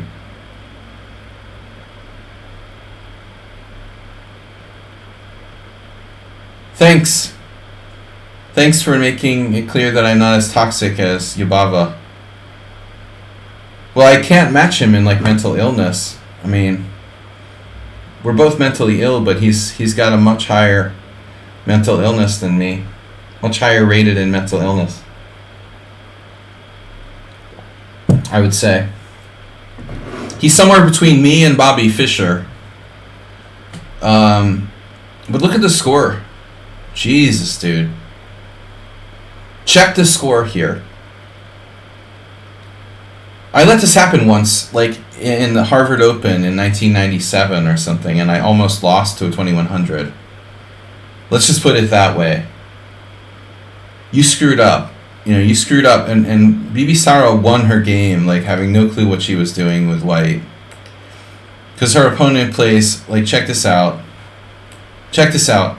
Rook c8? I don't think rook c8 is that bad. Oh no, her opponent played h6. And still black's position is good. Probably white should seriously consider taking here. But she did bishop h4. And then what did black do? My god. Black lost this position. How do you lose this position with black? Seriously, if you can lose this position with black, you can lose anything. I mean, this is such a good position for black. Black has everything. He or she is totally equalized. If you play the Queen's Gambit, like, this is like a gimme. Black is better, dude. Half a pawn better. It's not even like a little bit of an advantage.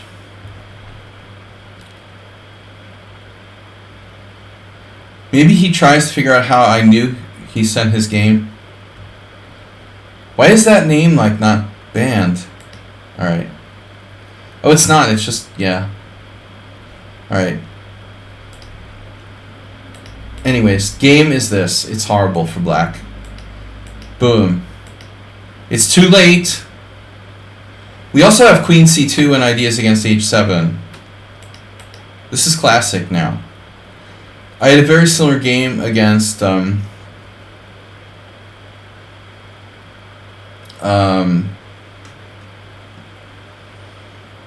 Ignác, what's his name now?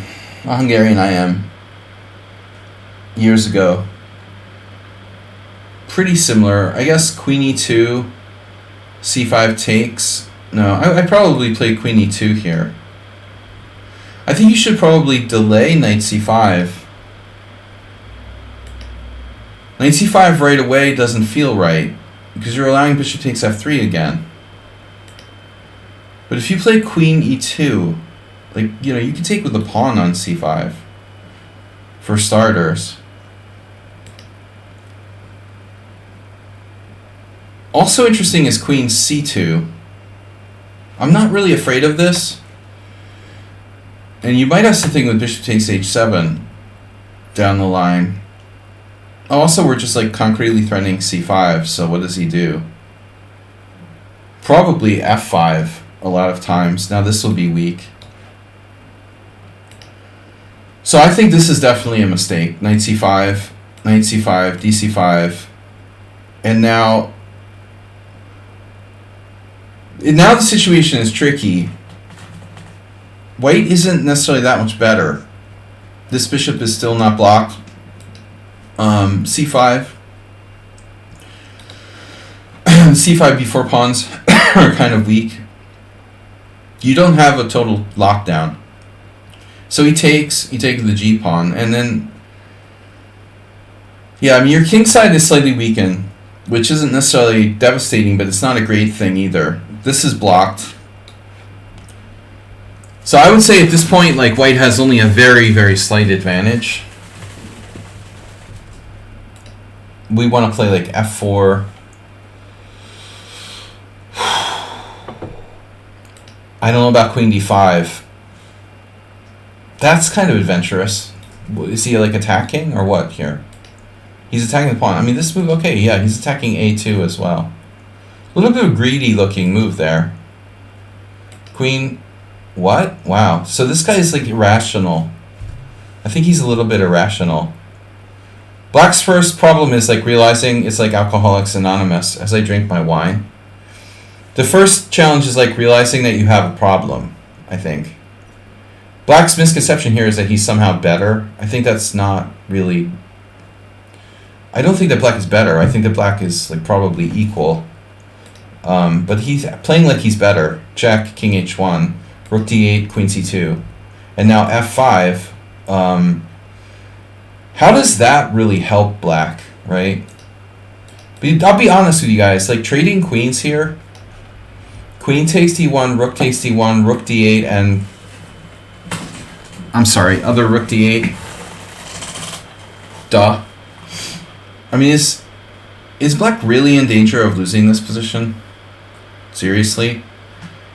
Unlikely. I mean, this is going to be a draw like 90% of the time. This is very drawish. Not completely drawish, but very drawish. But the sign of like being overconfident is like he's got a position where he could trade queens after a horrible opening. A good result is a draw or an equal position, and he's like going for more with queen g5 check. Black is misevaluating the position, thinking that they're better when they're not really. I don't think they have much attack, you know. And white has a bit more space. And now f5 weakens e6, weakens his king. It cuts him off from attacking over here. f4 is a very good move. We wanted to play that anyway. And I guess black should play queen h5. Although, you know, defending this pawn should be a thought as well. Black should consider defending the pawn. Now black has a whole host of weak pawns, if you think about it. Compare how many weak pawns black has compared to white. Black has 4 weak pawns, and white has like 1.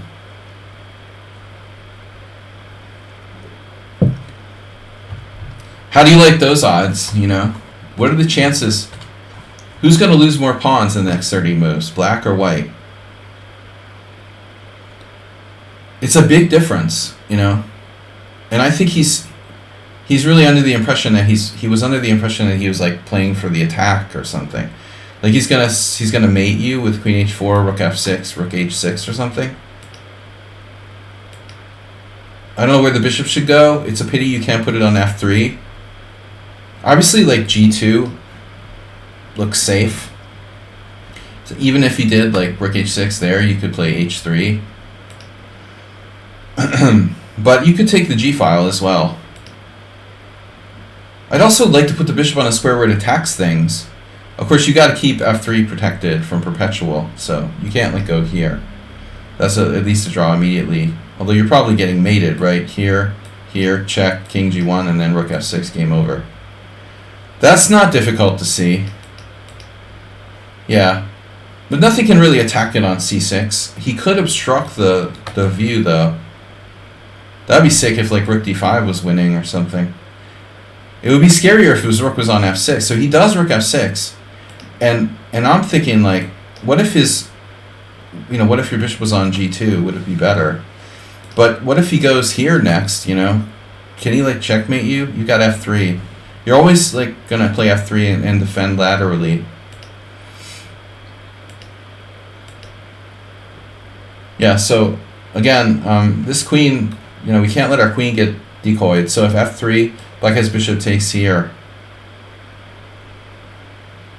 That's not really a welcome, not a welcome thing. Okay, rook g2, and you're solid. And now weakness, weakness, weakness, weakness. He tries to patch it up. Rook g1. And now if he plays g6, his rook is trapped, and he weakens his king side. So he's probably right to defend with the bishop. What is his bishop really doing anyway? He's tricky and plays king h8. Okay. And now queen c4. Well, I don't know about rook d2. But I mean, mainly, it's a matter of these becoming weaknesses in the long run.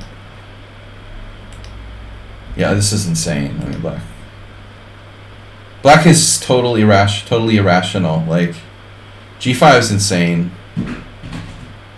That's insane. That's like, you're just like putting it's like laying down on the train tracks.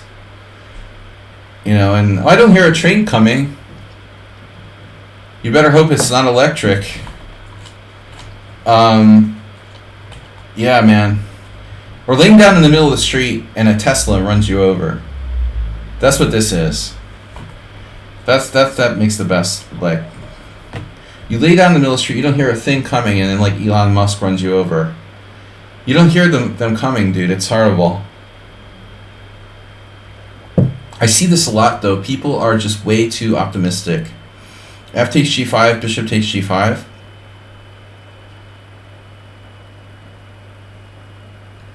Yeah, f4 is fine. It also even like stops him from playing rook g2. And now he doesn't have too many moves. That's also like over aggressive. It looks safer to play bishop f6, but he's going to drop his e6. So I guess bishop e7 looks like the best move, keeping an eye on c5, an eye in the sky. But he really is like almost toast. He's just barely hanging on here. Though I'm not sure, if you're winning. I mean, he's still got his pieces in the game.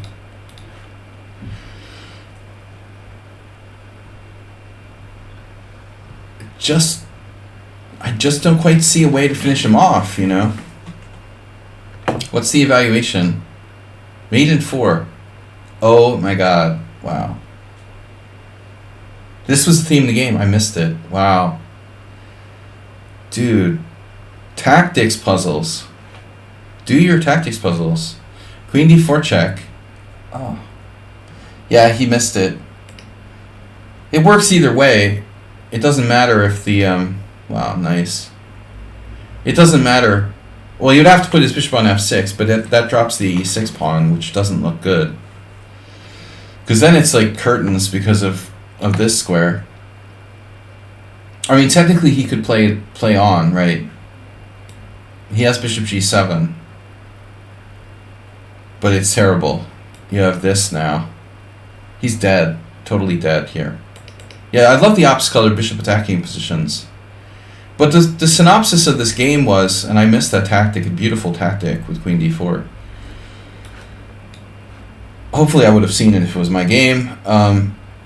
Bishop f6, queen d8 check. Yeah, that's really nice. The synopsis of the game was like you misplayed the opening. He totally equalized, or could have totally equalized, failed, and then you gave it away again.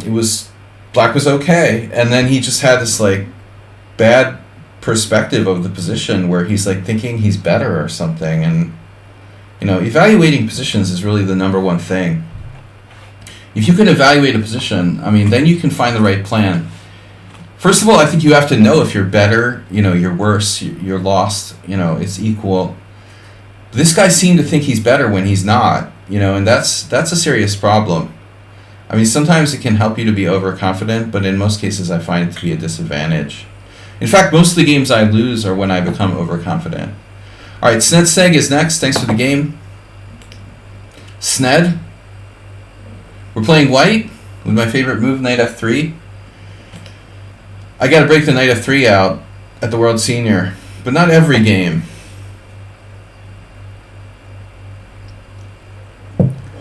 I like the safety and flexibility that knight f3 affords.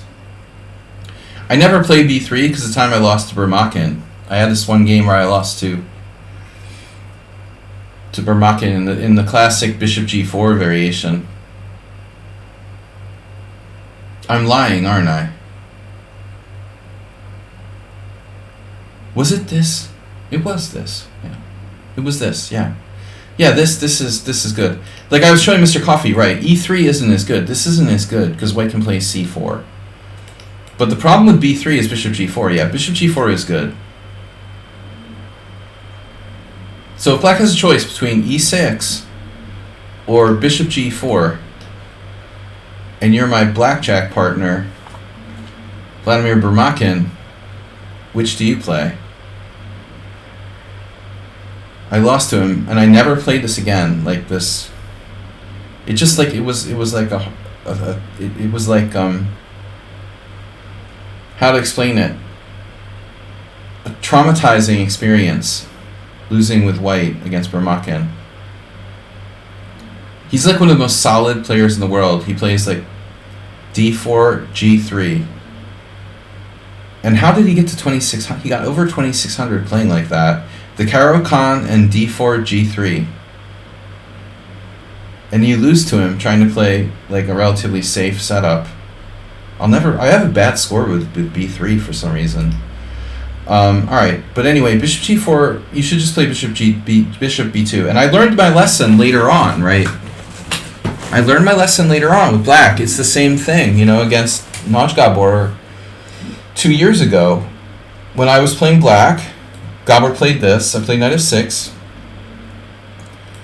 White plays knight f3, and on b6, if bishop g5, don't be fancy. Don't play knight e4. Play bishop e7. That's the best. Allowing the doubled pawns is okay, boys and girls. Once I had this game against Igor Foigl where I thought I could play this, so that was a really bad experience. I didn't enjoy this for black. I guess it's possible to play it, but you can't develop your pieces normally. Anyways, the same lesson here. So if bishop g4, you promised me you're going to play bishop b2. Don't do any crazy knight e5 crap like that. I guess it's better with white than with black, though, honestly. It can't be worse. By the way, what I did against Burmakin was I played e3, which is like the middle of the road move. I mean, it's okay. I played badly after that.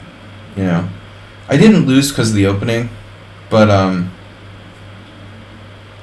Burmakin played there's like this Kasparov-Smyslov game from the 80s that's quoted in every book on offbeat openings. I think it's like knight d7, bishop b2,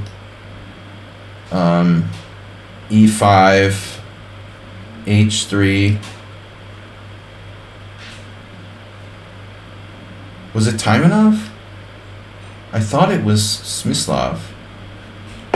You'd think it would be in here, though, if it was Kasparov. Yeah, I don't know. I'm questioning my memory again. I'm pretty sure. But I wouldn't be surprised if a Kasparov game wasn't in the... Imagine that. If an important game by Garry Kasparov wasn't in the lichess Opening Explorer. Unthinkable. All of Pillsbury's games are in here. No. Anyway, alright. Back to the game. E6. Lasker Bauer. That's definitely... Is Lasker... Hey, Mr. Coffee. You're welcome. Is Lasker Bauer in the Opening Explorer, do you think? You're welcome in the abuse. I love abuse. Oh my god.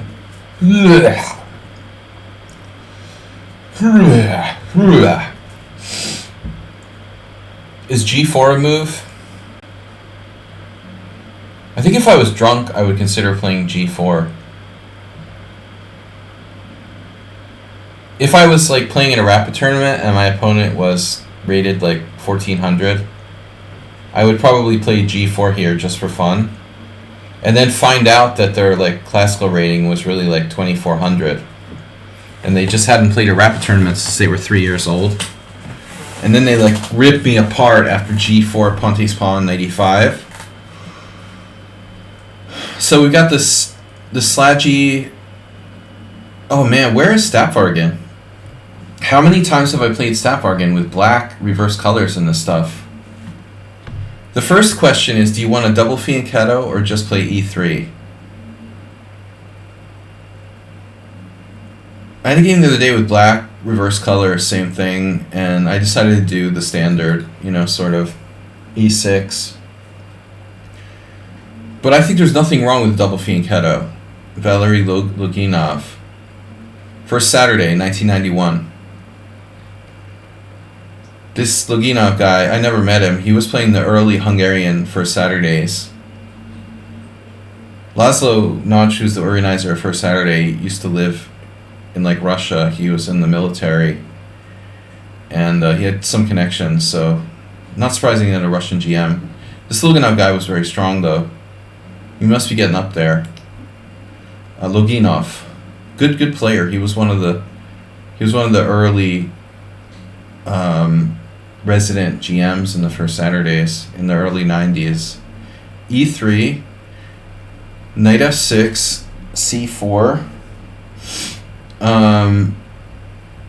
and now bishop d6. Okay, c6 is reasonable. So here's an interesting question, Stapvargan. How are we going to set up our pieces? I like knight c3. You see here, there's a wide... Can I say dichotomy? Well, anyway, there's a wide... I'm being too fancy. There's a wide choice of moves. Bishop e2. If you want to be like Emery Tate smoking weed, you could play like rook g1 here. I like this, like... Let's be like it's just 960. Play h3. I remember once I was hanging out with like Al Chow and Tate in Chicago at some tournament, and they were doing Tate was doing like rook g1 on like move 4. I mean, here it's actually appropriate. Like how people do it in the Marin. h3 g4, just Hikaru would probably do this kind of thing. I mean, we've done it before. Hikaru has done it in the semi-Slav type reverse positions, like bishop e2, and then rook g1 later. Okay. Anyway, I'm getting crazy, but knight c3, it could come here maybe with a maneuver. I like that knight c3 puts pressure on the center. And you did bishop d6, and you did what? Yeah, now it's time for abuse. No. Yeah, I don't advocate exchanging pawns here. You're making his bishops great again. You're like strengthening the bishop on c8. Strengthening its radioactive powers. There's absolutely no excuse for making this move, Dmitry Bokarov. I mean, I think the thing you've got to ask yourself is, like, why? Why are you playing this move? Are you afraid of e5? That's the really million-dollar question. Is black threatening e5? What are you menacing? Are you seriously telling me that black's going to play e5? What if it was black's turn? I mean, would e5 even be a good move? It's kind of sketch, I mean, seriously, f5, d5, e5 with black, a tempo down. I play this stuff with black, man. You're a tempo ahead. If we just, like, farted around and he played e5, and you took here and went here, I still think that white probably has a good position. If you did, like, the the bomb cloud, you know. I would bet like your position is still okay, in all honesty. Okay, you can't castle, but like this pawn is hanging, his dark square bishop is gone. You know, so there's basically no reason to play c takes d. When you play c takes d, what happens? Like what happens here? Like you open the c file. Ooh, goody. What's that going to do for us? What does opening the c file do for white in this type of structure? Like nothing. You know, we get nothing out of this. We opened up our bishop. What does that do for us? Nothing. But what it helps for black is really significant. Like this bishop here. Right now it doesn't look great, but I mean it's one step away from greatness. And that's not to, you know, f4 is coming in. Not to mention the fact that he can maneuver something like bishop e6, bishop f7, bishop h5. So cd is a bad exchange. There's just absolutely no reason to do that. At some point it might be good, like if you had a follow-up of some sort, whereas f-pawn was weak, or you could maybe break with e4. But I think the proper way to play the position is the number one move, like queen c2. Dmitry has a game from 1997. I often like fear this, like Asterbait, but it's sort of an artificial development. Black, you know, isn't really threatening anything. Even knight b4, you could just play like rook c1, and this isn't even a good move. You just pop back and hit the knight. So there's nothing that can really attack your queen. You can still do h3, g4 like a maniac, or you can like transpose into a normal sort of semi-Slav. I'm pretty knowledgeable about this kind of position. I have played these positions before by transposition. So, you know, rook c1 is not good. You don't want to. It's not terrible, but it's not really much, and you don't want to give up the possibility of castling queenside. Speaking of Eingord, I think the possibility of queenside castling is very legit here. You know, and I'm not joking about like g4, but I think timing is everything. And, you know, in a lot of cases we won't be going crazy. But queen c2 is very useful. Bishop e2 is also useful. Asterbait, do not put your bishop on d3. Okay? This is not a situation where you want to try to be like Asterbait putting your bishop on d3. So takes is bad. You can see Grandmaster played it, but, you know, whatever. And then this is like... Ugh. Yeah, I don't like it, but maybe it's not bad, you know? Maybe it's not bad. I think at this point you've already messed up with c takes d. Honestly, I don't know what to do. Once you mess up with c takes d, I mean, to be honest, yeah, I have no suggestions other than, yeah, like g3 like Bokharov did. Seriously, Bokharov means good beer.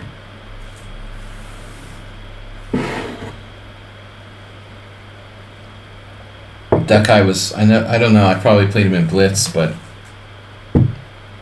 he had that expression in his handle on ICC. It's some kind of like Russian beer. Bokharov beer.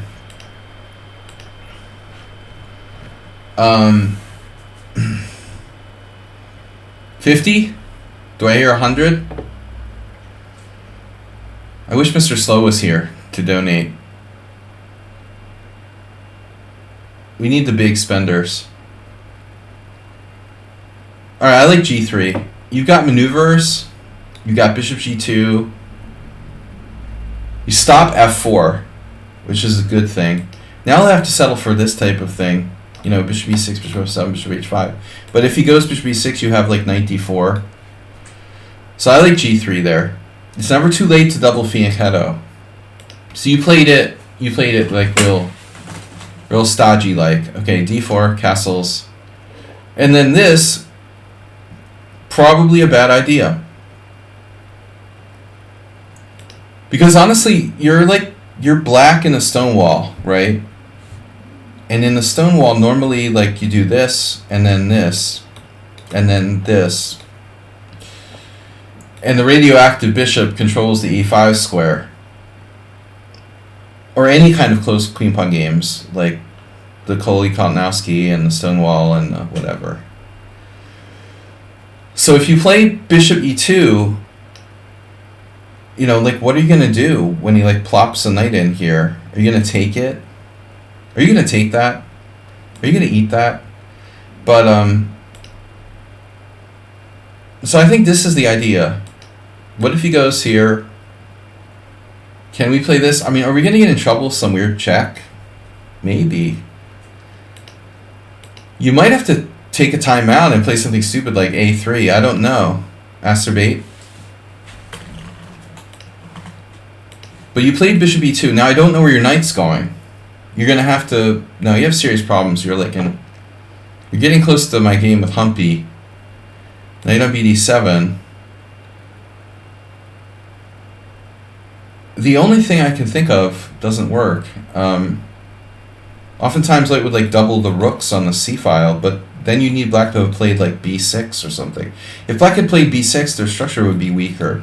But they don't have anything here. You know what I mean? Like, that's kind of the justification of c takes d. If you ask yourself, well, when should I play c takes d? If Black had played b6, then c takes d would be much better. Because then you could use the two rooks. I showed Mr. Coffee a game long ago where my friend Kosic sacked the exchange on c6. He had like doubled rooks on c1 and c2. And just did like rook takes c6, bishop takes c6, rook takes c6. And just wasted the guy like strategically. But if there's no weakness on c6, like you can double your rooks, triple your rooks, like whatever you want. Like there's nothing here. So it looks like at this point white is worse. And there's no active play. You know, you're going to have to just waste tempi and re-maneuver. This is a bad move, of course. You're doing nothing. I think you should start considering knight b1. In fact, well, last move it was... it looks sad to do that now. Alright, queen c2, and then knight e4. And like taking looks really bad. So, I mean, yeah, I had a structure like this against Humpy where I lost. I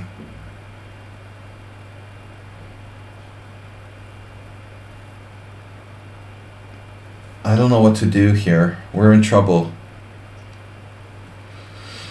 Oh man, it's a problem with this knight on c3. Knight d1, anyone? Knight b1? Knight b1 with the idea of knight e1. It's time to start It's a little slow. That's an understatement. Why is Black's rook on e8, by the way? I want to go back a couple moves. Wait a second here. Yeah, I didn't even talk about this. This is not the right rook, is it? I mean, if Black was going to play knight f8, it makes sense. But otherwise, like, why not just like this right away? And then do... I guess still it's hard, like, where's he going to put the knight? Knight here? Lets you into e5.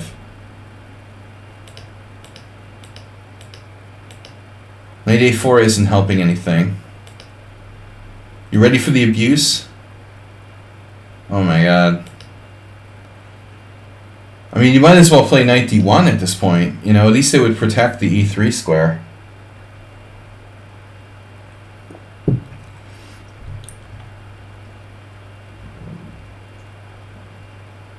I mean, obviously, like, the stonewall attack is coming. I still think it's funny that Black's rook went from f8 to e8, though. And basically, Black has a really good Queen's Gambit exchange variation. Okay, knight a4, f4. This looks grim already. And now bishop d3. And then Black releases the tension. There might be some reason to do that, but again, like, why is this rook not on f8? I mean, this is bothering me. And there goes the e5 square. So he's got a plan. He's going to take and then plan a knight on g4. Oh my god. That's his plan. Bishop d7. Are you freaking kidding me?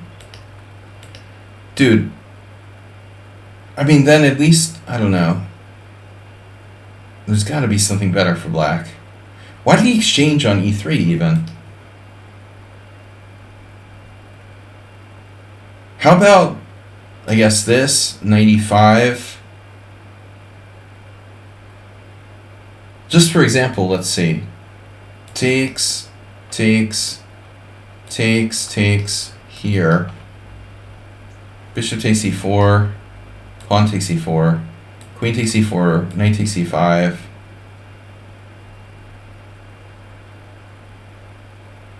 I mean, I don't know. You got pretty good counterplay now. So I guess the problem is for black, you know, retrospectively, I realize what it is now, you guys. He failed to take advantage of that exchange of pawns by playing knight d7.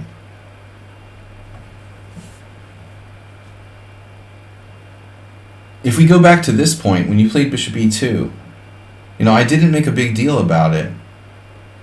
But is in fact this a mistake for black? I always hate that in the Stonewall, and Stapvargan does it all the time. But if I was playing a Stonewall, I would play this. Like, this is the classical sort of thing. Yeah, you could go knight e5 there. That's the problem. Although I don't know how great it really is, you know, ultimately. He wanted to stop you from going there. He could play queen e7, queen c2, like rekindling this. And still, not easy to stop you from dropping a knight on e5 to interfere with his whole plan. I mean, I guess your position isn't that bad. You're basically black in a Stonewall. So the problem is, like, okay, he covered e5, but he has no way to develop the rest of his pieces. And after this, how does he complete his attack?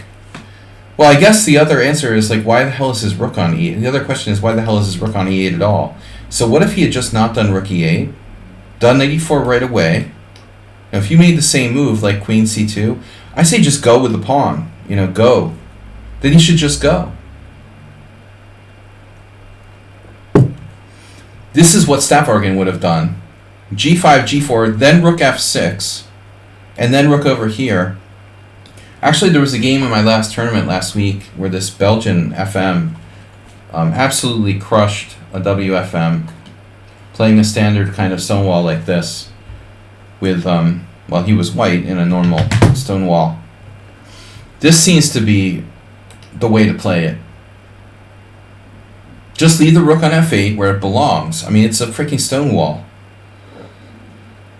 The most fundamental move in the Stonewall, as Andrew Soltis pointed out in his horrible pamphlet on the Stonewall circa 1983, is like rook f3, rook h3.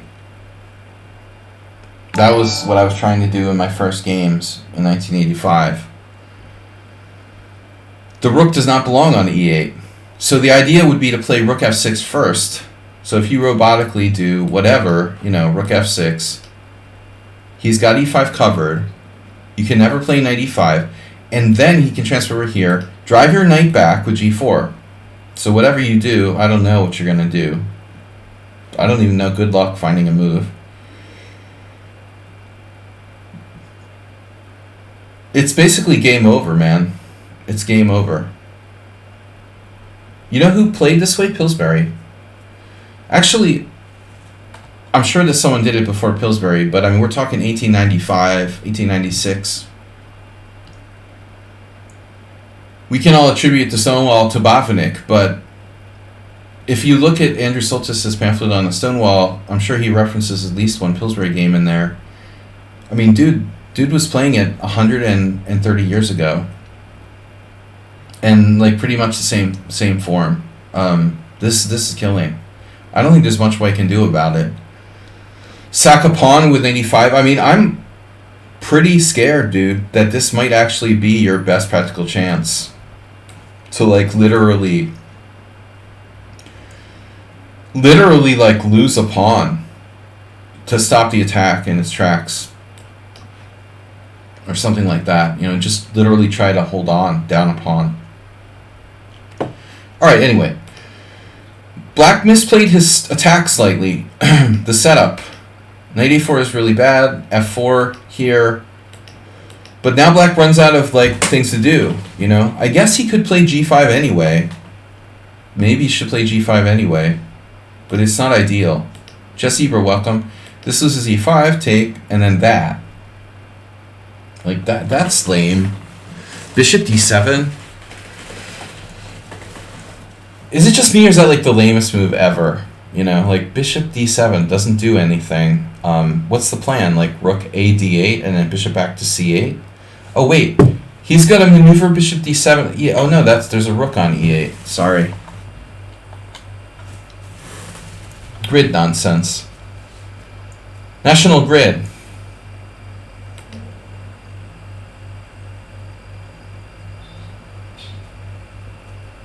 Anyone who plays knight c5 in this position, like, they have way too much like free time on their hands.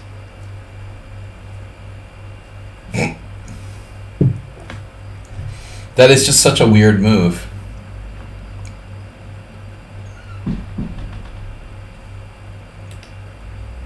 It's entirely bizarre.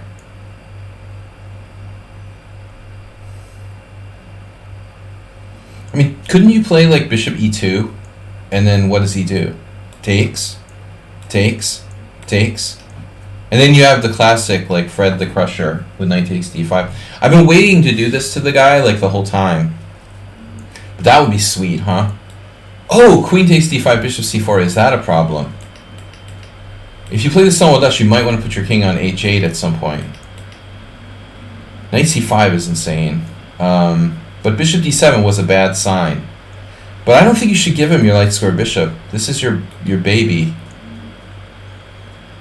What is he going to do? Takes. After queen e5, you have knight d5 defending the e3. That's so sick. It's game over. Black's just lost. So he would have to play, like, oh man, you're killing him now. Like here, you just take on d5. This is hanging. You're just clearly better.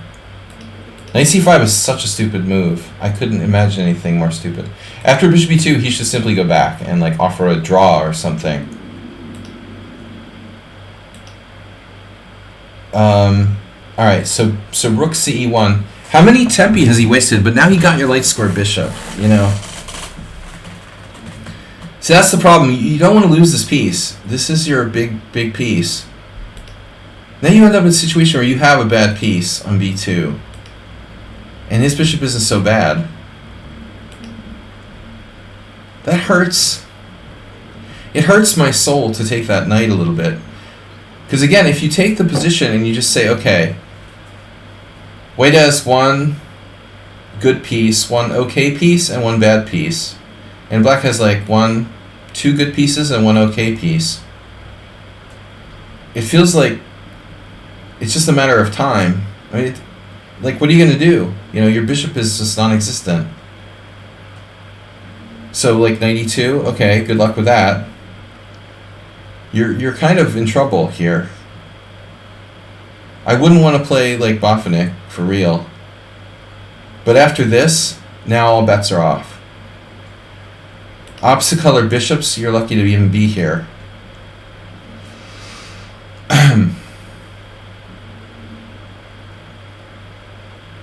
No, I mean, it's a totally, you know, open game now. Even though you're down a pawn, you might have some stuff. You have knight d1, obviously. Well, you did knight a4, okay. Knight d1 is also possible. Yeah, I don't really want to trade queens necessarily. So that sucks. Aha! Now we're seeing the real Snedstag.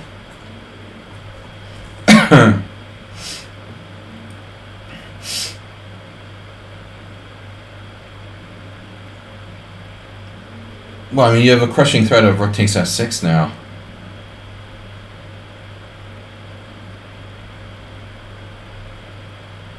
I don't understand.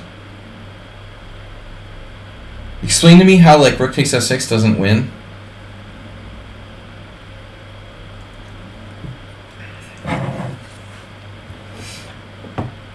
Someone is going to have to explain this to me.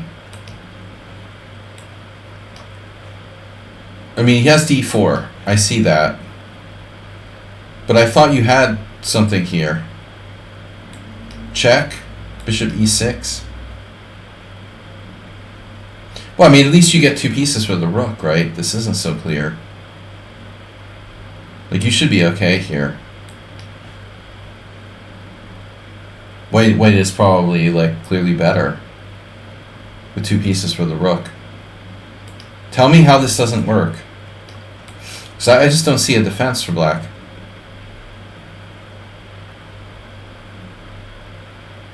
Isn't this just winning? Queen g6. Oh my god, you're kidding me. Yeah, but you have check and check. I mean, do you really think he's okay here? Check and now what? This is not recommended. He has to go to e7. But all kinds of shit is happening here. I mean, you have bishop f6. Then you're trapped.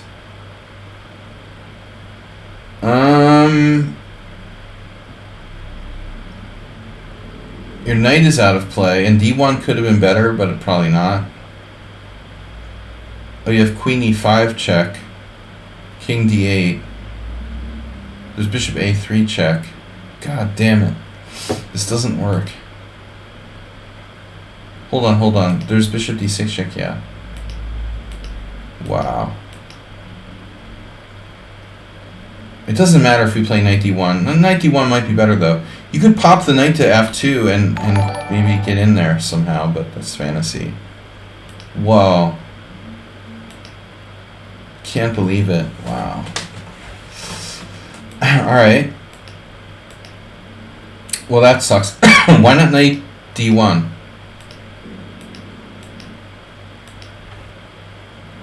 Wait, how did our knight get to a4 again? Knight d1? Let's say he does the same thing. You do the same thing. Now he has this. Well, that doesn't work. So how does this go again? Queen takes e5, knight d1, queen e4, queen c3, and now what does he play? Well, you don't have the knight a4 to c5 threat, so it's not as big a deal. Alright, well anyway, you don't have to like lose, you know? Maybe this is a position where you need to spend more time. I really want to make like e4 work.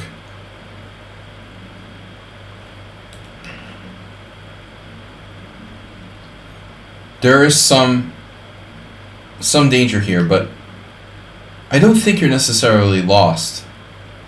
I mean, first of all, if you traded queens, this is not by any stretch of the imagination like some sort of easy win for black. No, show me how this is an easy win for black. Not at all. You know, you have excellent drawing chances. Maybe knight a4 is a mistake. Obviously, you could exchange queens, but if that were the case, you know, I'm not going to like go out of my way to exchange queens.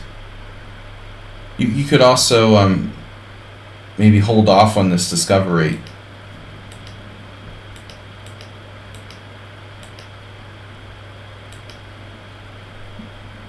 Basically, your knight is just toasted out on the side there.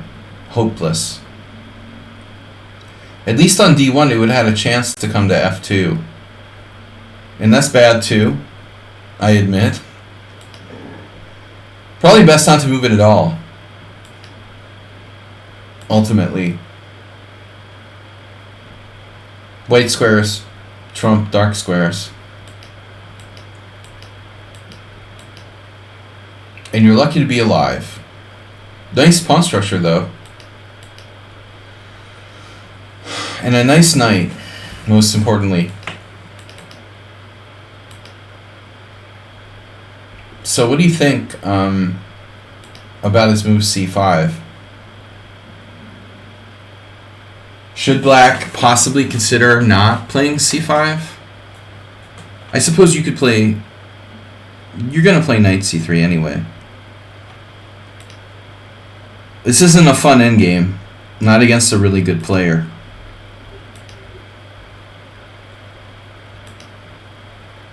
Oh, man.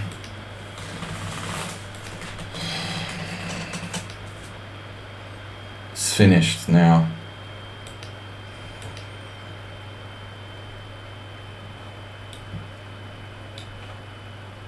Rook g5, hg5, knight e4, knight f5. Desperation.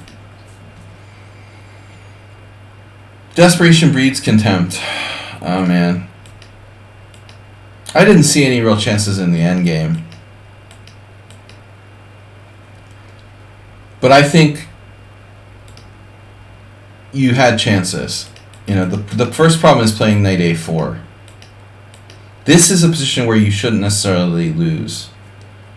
Because ultimately, I mean, I think that if you look at the position, the dark squares are fairly weak for black. I mean, I feel like he has more dark square weaknesses than you have light square weaknesses. Yes, this and this point, a little bit. But overall, you got the same amount of king safety. His bishop isn't as good as your bishop. You know, his bishop has a shorter diagonal. Of course, he has the e4 square, which is very important, but I guess the moral of the story is that you were impatient here, you know? You have a lot of chances. Maybe just like moving your queen first, for example. To sidestep. If you sidestep the threat, let's say queen d2, I mean, the most obvious move. Yes, it's passive, but it defends your rook. And, you know, on this sort of thing, I mean, dude, this is totally unclear. You know, less knights is good for you, I think. It makes the position more of a draw. Hello. Right. No, I mean, I think, like, your position, you know, the important thing is not to panic. Obviously, you're worse, but opposite-colored bishop should provide dynamic chances. You should be really happy you even got this position at this point. I think here is where you lost it completely. The computer actually likes knight a4. Whoa. What's wrong with queen d2? My move is bad, apparently. Wow, queen g5. You must have missed something if the computer likes knight a4, but what was it?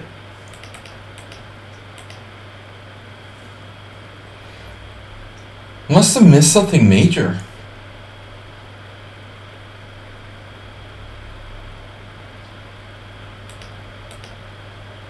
Maybe queen c3 is the problem? The fact that you're blocking your bishop capture? I mean, this could have been enough to imbalance the game, right? Jeopardize his king safety. So if you had played like queen d2 now, I mean, can he really avoid letting you capture on f6 and rupturing his king side? I guess he can, right? But this is risky. Oh, there's the knight fork as well. So you got the knight fork as well.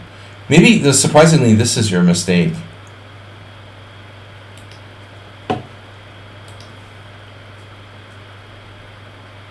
Yeah, you're going to take.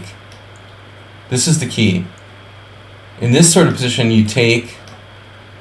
Well, there you're just simply taking the pawn. So he practically has to play queen e7. And then bishop f6, g takes f6, and you come back to reality. But now it's a very different situation with like the good knight against bad bishop. You would have had very good practical chances to save the game. Alright. Okay, next game. Coffee, we still got 2 games left. We still got 2 games left. It's already 9:20. Guys, don't forget to support the stream. Well, I mean, the point is, like, we make these sort of, like, I went along with you. We make these assumptions. Like, queen should go to c3 because we're attacking the diagonal. But queen c3 has several problems. It's not that just, like, you take away bishop takes f6. You also take away your knight's only retreat square. You're going to have to move the queen again. You know, again. All right, Mr. Coffee. Mr. Coffee. Looks like he's playing the Hippo Man. Mr. Coffee versus Hippo Man. For a description of this game, we'll get a little bit of a background info. Mr. Coffee is... Are you online? Fascinating turkey farm. Fascinating turkeys. There's no way I have 13 viewers. I probably have 13 like bots accumulated after all these years. How do I just have 13 viewers? What if we click the chat? Jesus Christ. It says I have 13 viewers, yet there's like at least 20 people in the viewers list. How does that work exactly? There's literally like 20 people in the viewer list, and then it says I have 13 viewers. So are some people like not counted as viewers? I know that I'm not counted, Mr. Coffee's not counted. But, you know, that's weird. Are they not counting the bots? They don't count the bots except for the big streamers. I mean, the bots only count for people who make a lot of money. For normal people, they don't count. Although it says I'm up to 17 now. Alright, submission for Thursday analysis stream. It's a little bit of a silly game, but might be worth talking about. How to go against passive openings. Round 4 from New Jersey Open, under 2,000. 40-2, sudden death 30 with 5-second delay. Time was not a factor. Black only used 30 minutes for the game. Mr. Coffee, was this like, was this game against an adult or like a child or what? Yeah, well, I mean, I like this D6, E6. It's not that stupid. I've been looking at this stuff. You're not a robot. You click the box. The small center defense. I like this. This isn't so stupid. Mr. Coffee won't be fooled into playing like E4, though. I want people to play E4. Notice that both players who played black in this position were pretty good. I'm not entirely surprised by that. I think Mirzoev is a GM. No, I've been looking at doing this for black, seriously. Maybe we do like E4, A6. Wow. Kadash Gabor.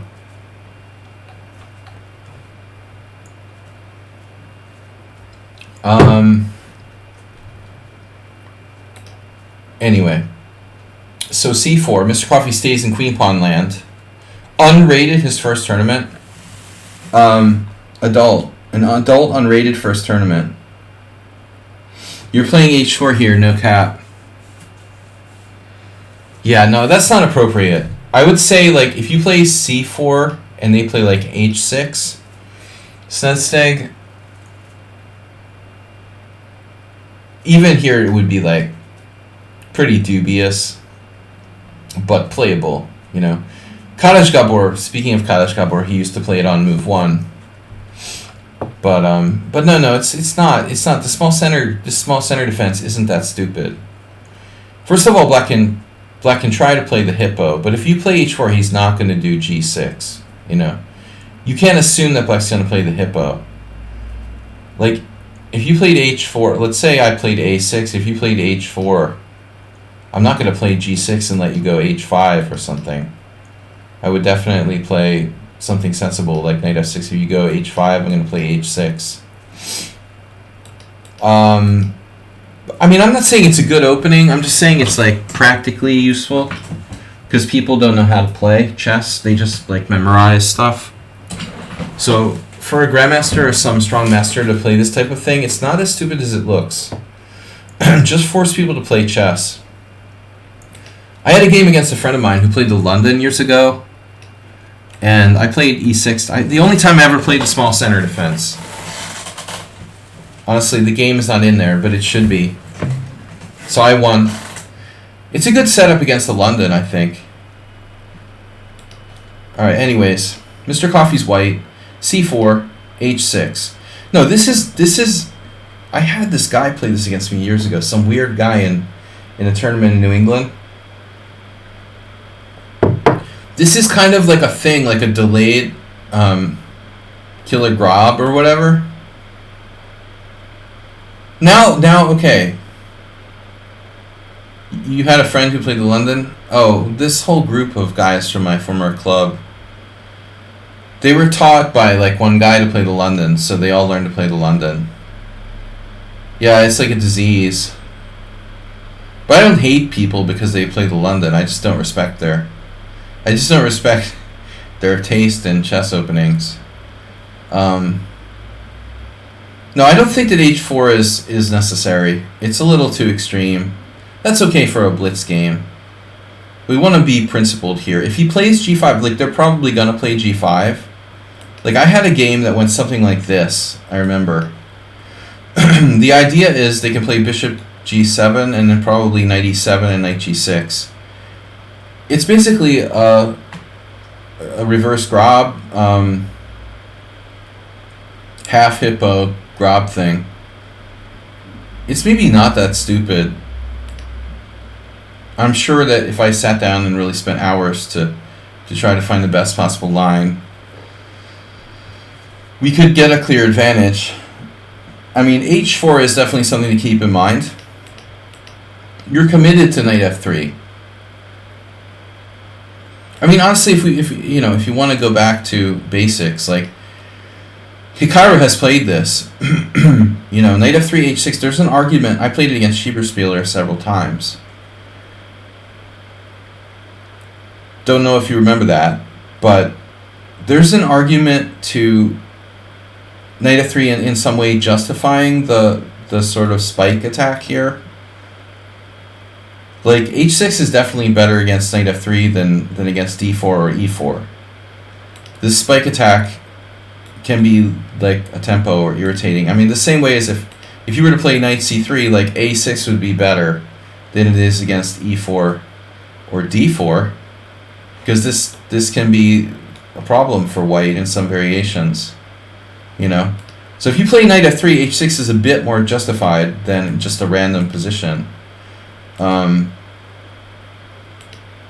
now he goes a6. Now it looks like a hippo guy. We're probably going to see g6 now. g6, b6.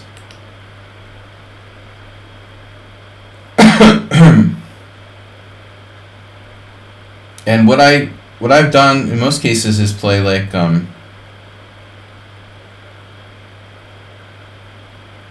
probably bishop d3. You gotta watch this d4 though. He can put pressure on d4 with a couple of pieces. The d4 is, your dark squares are weaker than your light squares. So I mean, I guess bishop e2, there's something to be said for this. While bishop d3 looks more aggressive, and it gives you a square for your queen, on the other hand, you can cover this better with the bishop on e2. h4 here is playable. It's certainly fine. By the way, we're probably like getting pretty close to the game where I beat Onishuk with black. That was a b6. He has to play b6, bishop b7. Okay, bishop d3, and then what? I would have been like, okay, unrated, and he just played queen f6. Until that, I was like, okay, it's just a hippo. Now it's like, this guy doesn't know where he is. But hold on, what round was this again? You're telling me this was round 4. You're telling me this is round 4 and the guy has 1.5 points out of 3. Well, I would do a little mental calculation and say, it's an open tournament, he's unrated, he has 1.5 out of 3. I bet a fair amount of money on he has like a full point buy. He could have a full point buy and a half point buy, and then have played literally one game and lost. Or, what would it take? He could have a half point buy and a full point buy, and then only played one game and lost. And now he's facing you to go for his first win. So you're saying he had a real win, and interesting. Okay. He's going to fianchetto his queen, presumably. So Mr. Coffee didn't screw around. I like this. That you didn't just, like, ignore what he was doing necessarily, but at the same time, e5 is very committal.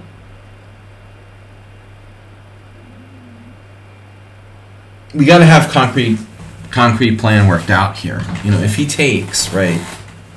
What's your idea? Are we taking back with the pawn? Are we taking back with the knight?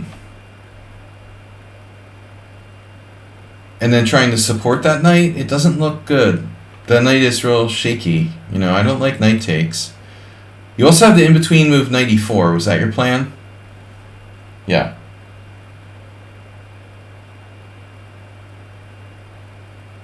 This isn't that convincing, you know?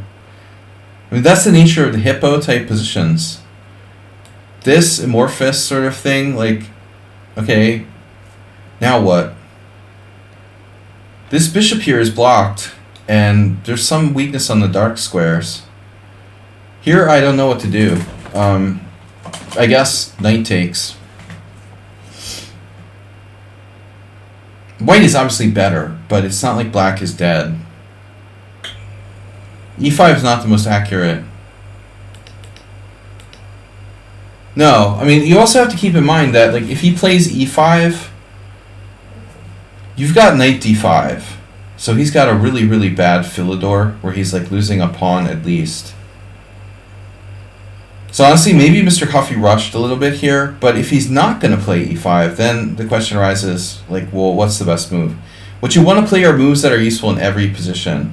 I'm a little bit worried about knight c6, putting pressure on your dark squares. I mean, obviously the bishop was better than the queen, but let's say you go here, right? He's taking away his knight's best square, so this is not a problem. Maybe bishop e3 first. One thing I would like to do is stay flexible as far as castling.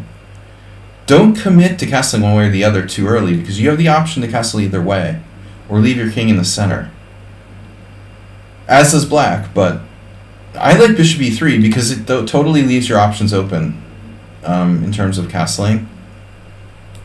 And I think we're going to go queen e2, and then we're going to time the break, you know, to the ideal moment.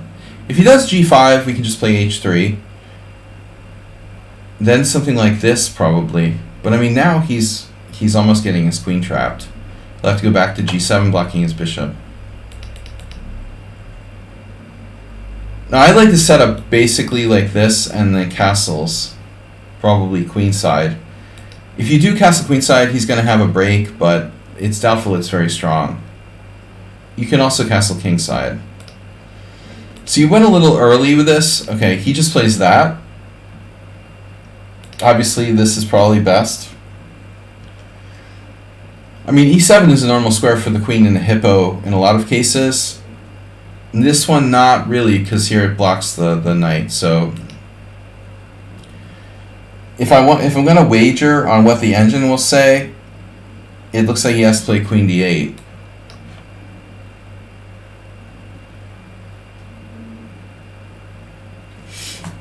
I would say queen d8, probably. That leaves a place for the bishop and a place for the knight. But what do I know, you know? You know, objectively, maybe he should take. Although this opens up the position slightly. I guess you should take with the pawn, he should go back to d8. Then you play queen e2, and you're going to try to get his queen, you know, lined up on the d file.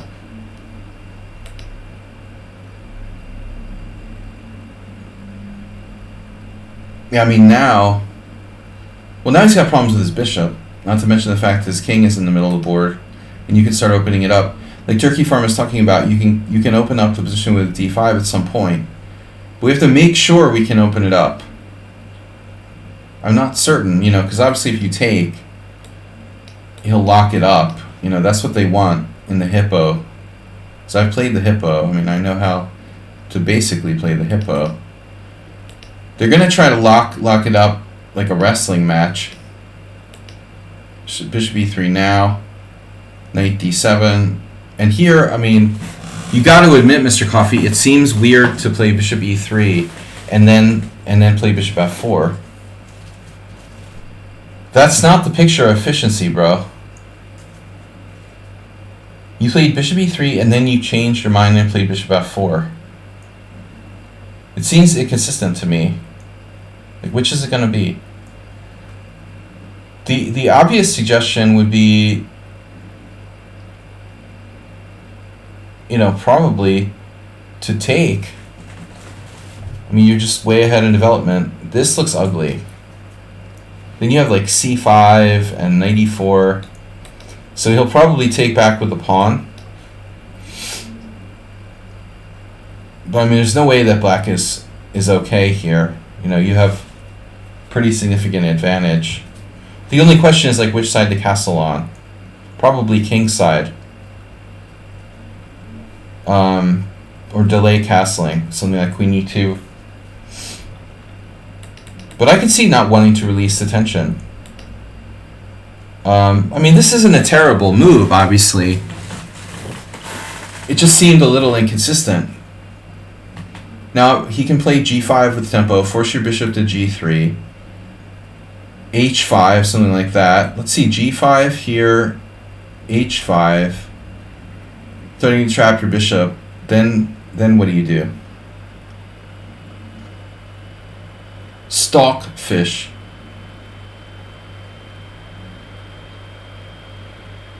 What are we doing now? I mean, my nightmare is that we're just like losing a pawn. You know, h4, g4, knight g5, pawn takes pawn, knight takes pawn.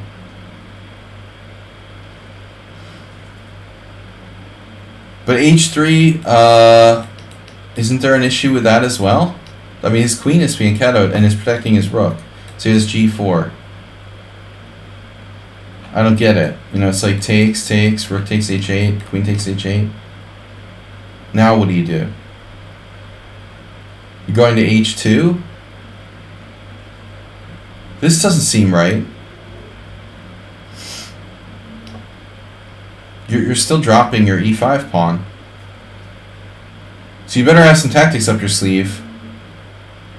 Like here, here, here. You can't even take on g4 because of queen h1 check. And black like wins a piece.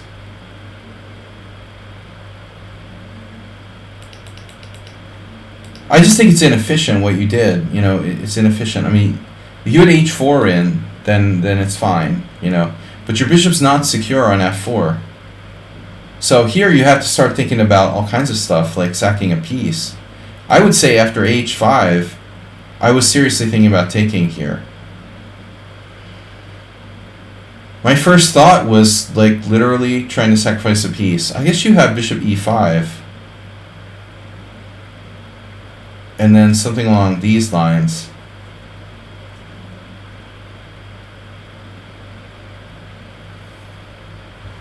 But I don't know. You know, it's hard to say. Do you have enough compensation? I don't know. It's pretty messy, man. You know, I'm just not sure. So, I mean, you're very lucky that he didn't do that.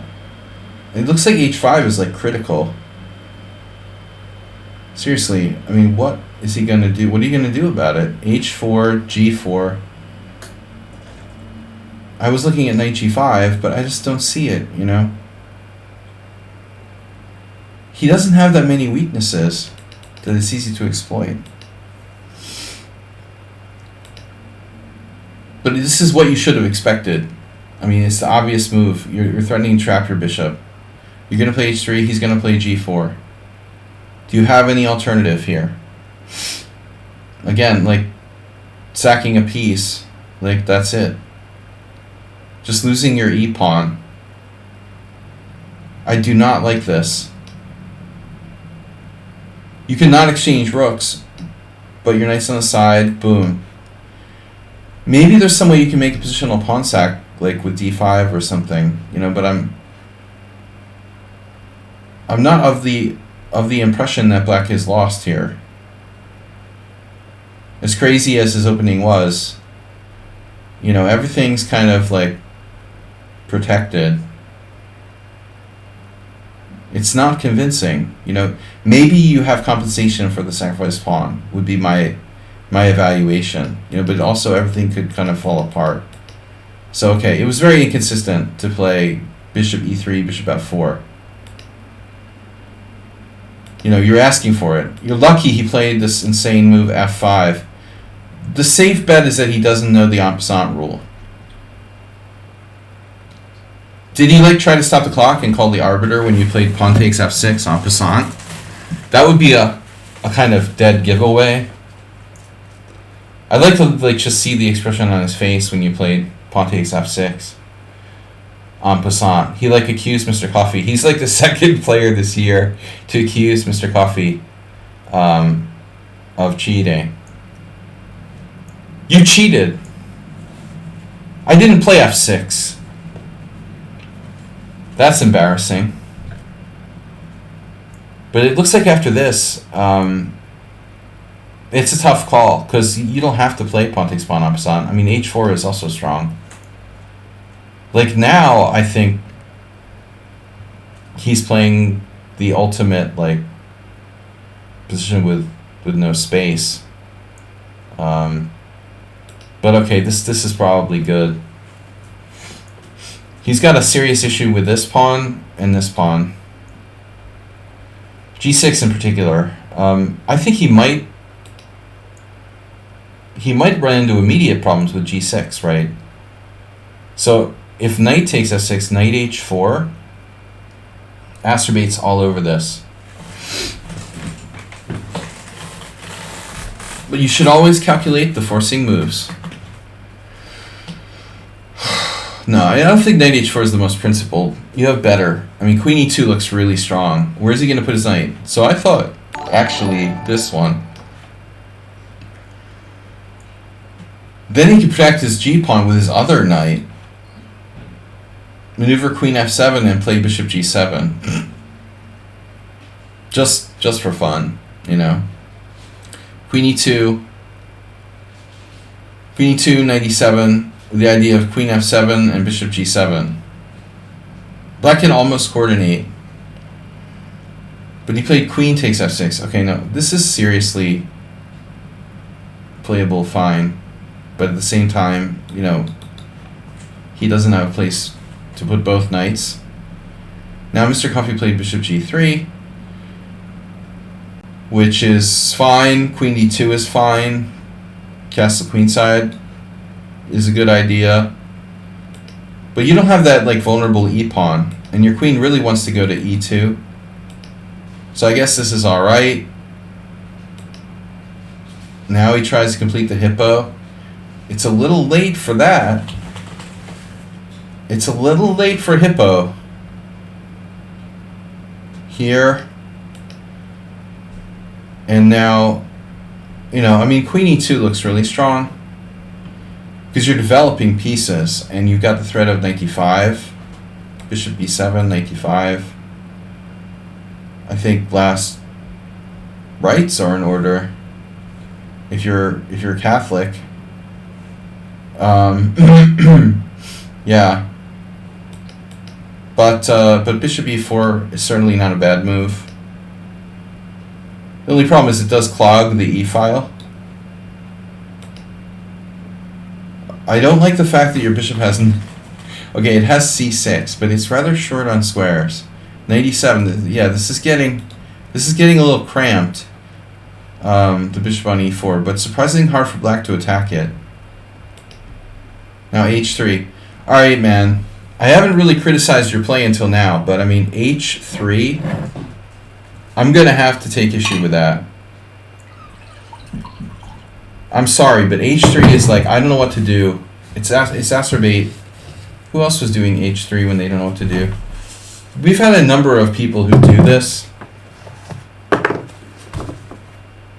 But I mean, seriously, h3 in this position? You've been pretty good so far, but I mean, h3? Like, seriously, if he plays knight f5, I mean, I guess the point is, like, your bishop can retreat back to h2.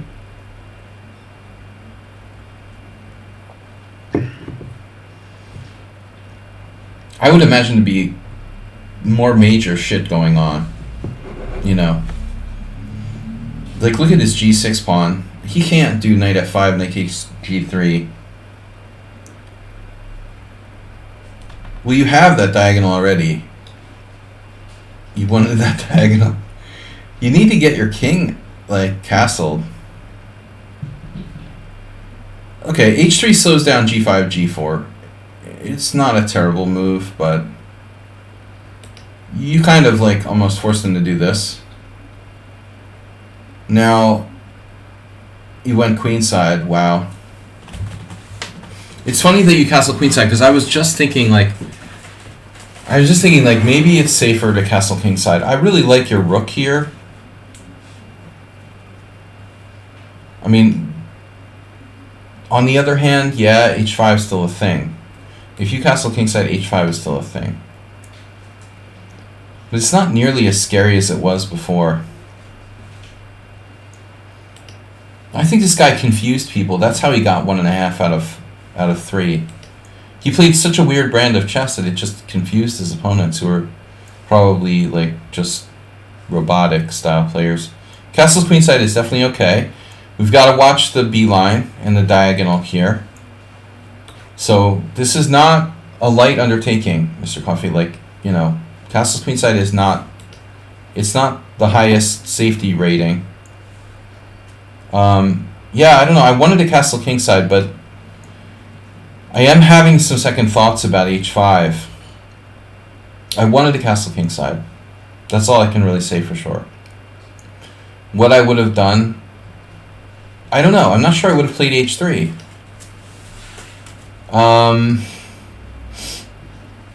Maybe I would have castled kingside right away. And then he would have played g5. And then that would have given me time to maybe do something else. Threatening f4. He attacks my d-pawn, I protect it. If he tries to play h5, we have like f4. What I want to do is like be combative somehow. You know, I don't know if we can. I want to open the position, basically. I think that's the most important thing. You could definitely play h4 though. I mean, there's clearly total viability with this. Like, this is fine. You could let him take on g3, but don't forget his g6 pawn is hanging with check. So, I mean, Mr. Coffee, you could play king f1 if you wanted to. Let him take, put your king on g1. No, there's so many options. But I am a little nervous about casting queenside. Bishop g7, rook he1.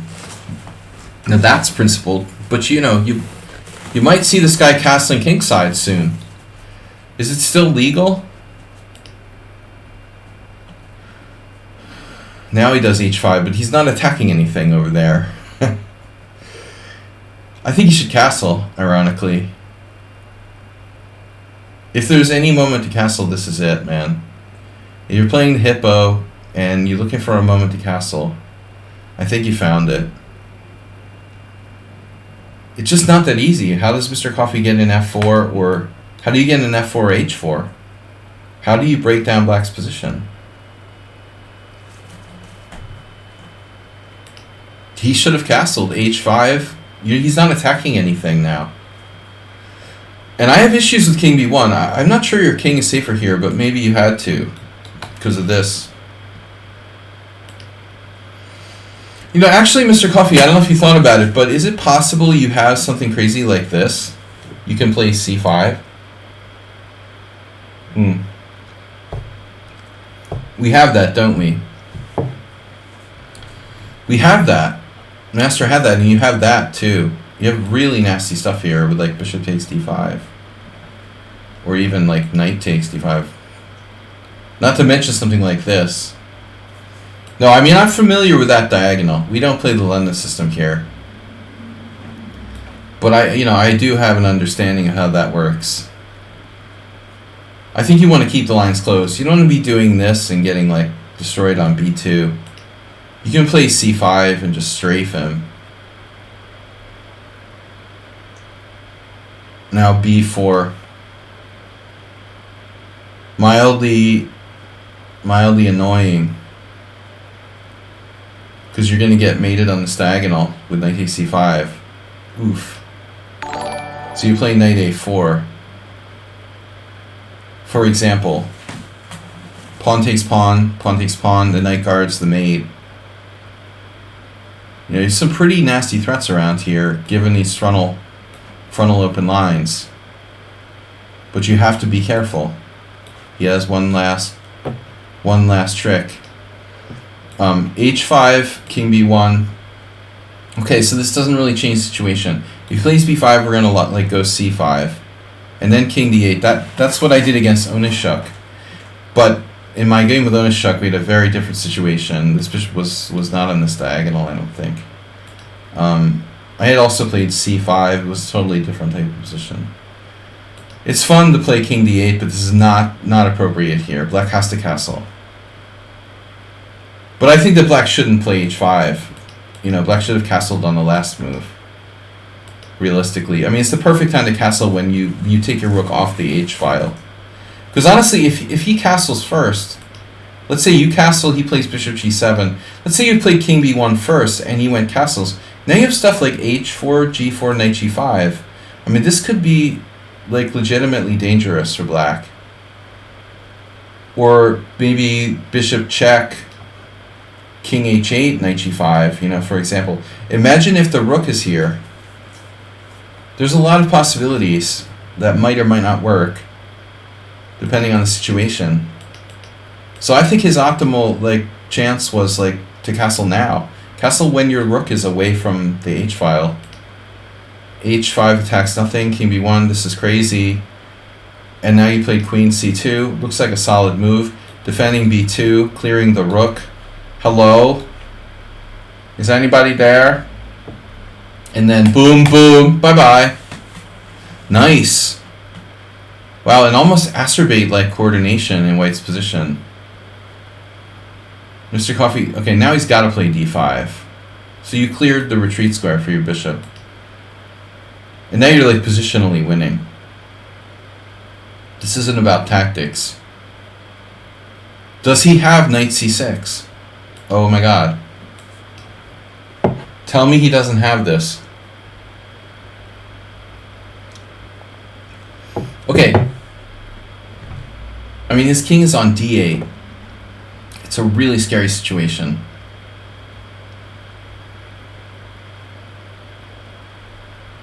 I mean, it's not a big deal. You could play bishop f1 if you have to. But he would have a double threat, technically, of taking here and taking the knight to b4 and taking your light square bishop.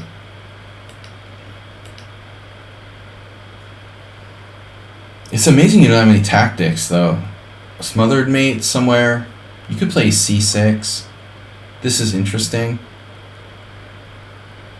This move's pretty interesting. I mean, there's definitely some coordination here.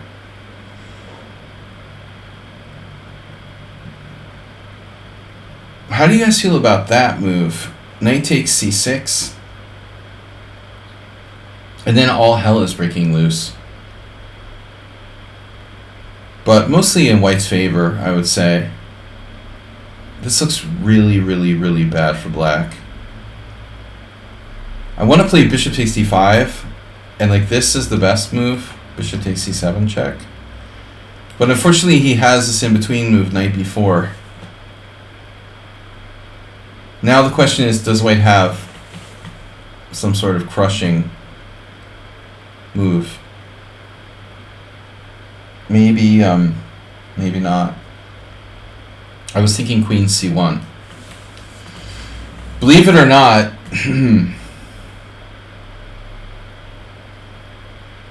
it's difficult to find a move for black here. Look at the coordination of white's pieces. This is sick. That's really sick. He has queen g6 check, bishop e4. Any checks or bishop e4, you're just totally winning. I bet c6 is like the best move. No, it has a problem. It's good, but it's not as good apparently. Alright, it's good but not as good. He finally finished his hippo. Meet Aaron Nimzovich. Man, that sucks. Ugh, b4. Mr. Coffee just positionally massaging him. Damn, dude. Blockading. Mr. C getting tactical now. Can he try to survive here by like taking on e5? That's the question.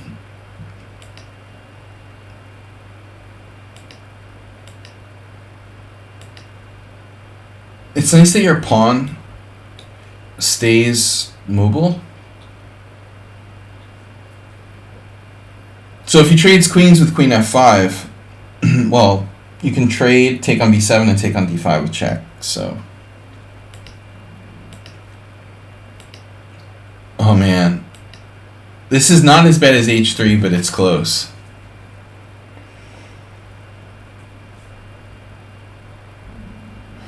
I really want to play c6 because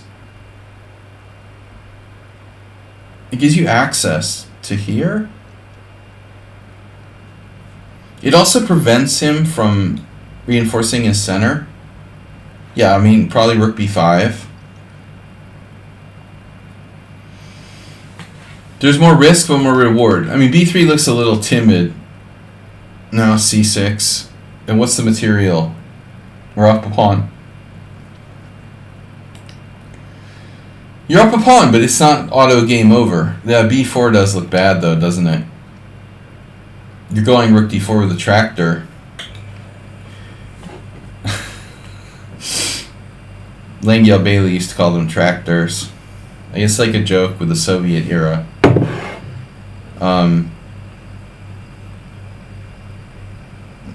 They are basically tractors, but we call them, in Mr. Coffee, we call them bowling balls. Bowling for pawns.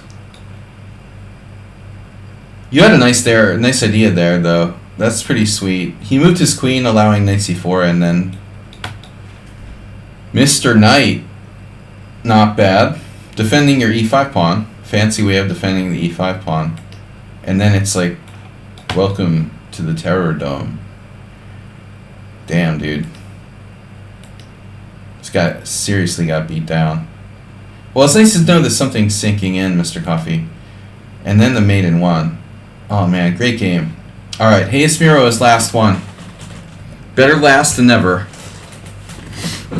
Alright, guys. It is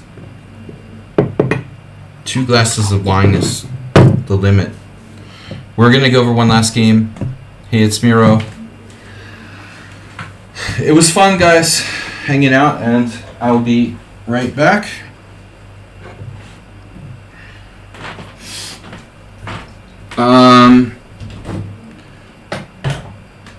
I just want to remind everyone that we're going to be streaming tomorrow morning, Friday morning. Heart healthy. And then what's up? I realized I haven't had a glass of wine in like 2 months or something. And I had a few bottles of wine lying around, and it's way more healthy than drinking beer, I guess. But I've been pretty good lately. I only like go on a bender like once a week. Rather than drinking every night, I just do all my drinking in one night usually.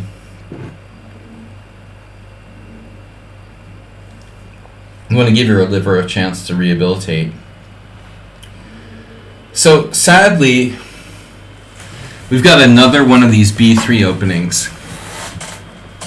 It's like the day of the hippo. Guys, what's up? If you're interested in lessons, I am taking on some new students. Peoples are on vacations and taking time off and going to college, so I've a couple of openings for new lessons if anyone's interested. I went to the cardiologist today, Nedog.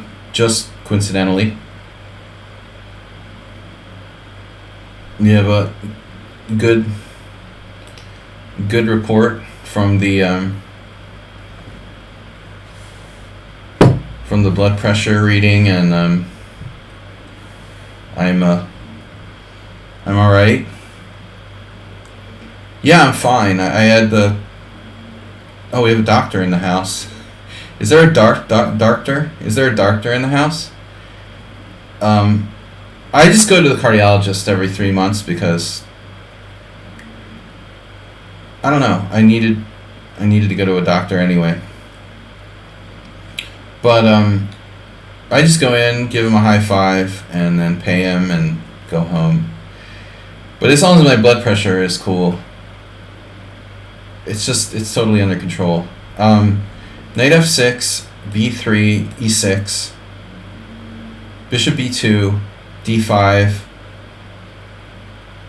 g3, c5. Alright, we got a typical ready basically coming up here.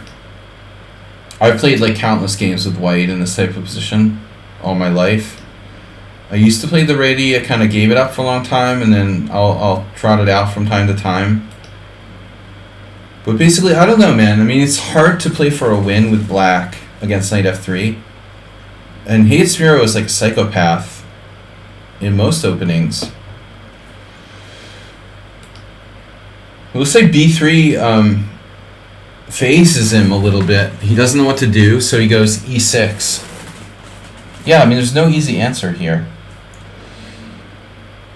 I mean, the beauty of knight f3 is that it prevents e5, and by doing that, it stops a lot of kingside oriented defenses for black. I mean, if black were a King's Indian player, he would do g6, bishop c7, blah, blah, blah. If he's not a King's Indian player, how can you play aggressively here?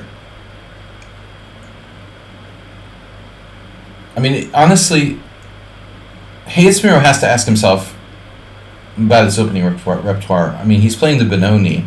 So d5 doesn't work if you're playing the Benoni. h6?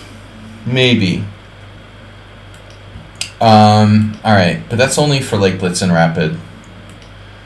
Yeah, it's not easy to get an aggressive line here. I mean, I usually play the symmetrical English a lot, so I would do this. If you want to be funny, a5 is a move. Well, that has a bad score, huh? Yeah, c4 is apparently the best. People were playing a4 anyway. Naka played a game with b4 against Andreikin. That's weird. b4, e5. Like, it's safe to assume this is like on chess.com or something, but I don't know. It doesn't look like b4 is very good. White's better off ignoring it.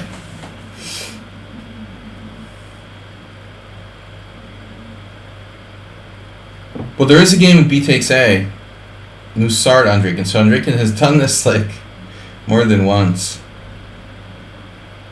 Yeah, I mean, I'm big on the crab lobster. I like seafood, so I'm always doing like crab claws and lobster claws. I'm okay with this for black if you want to do something creative. But I think maybe the truth is like after a5, white should play, yeah, c4, a4, bishop b2. What about just ignoring it? Oscar.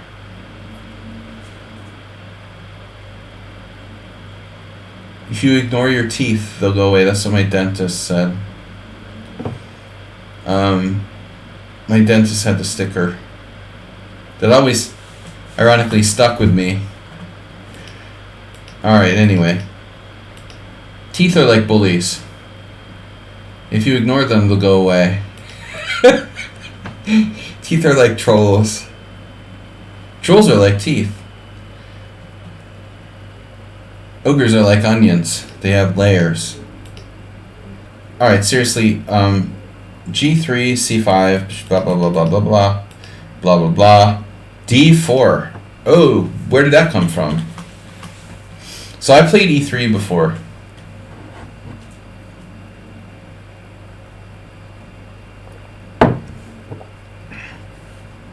Yeah, so e3 is the main move. I mean, e3 is like a standard sort of setup. We can keep c4 and d4 options open here. There's a couple games with b5. That looks interesting. That's the engine suggestion. I mean, the standard setup is b6, obviously. b6, queen e2, bishop b7, c4, castles, rook d1, rook c8, and then I had this position against Bianca, and I couldn't bear it anymore. I just couldn't play. It was so boring. I just offered a draw.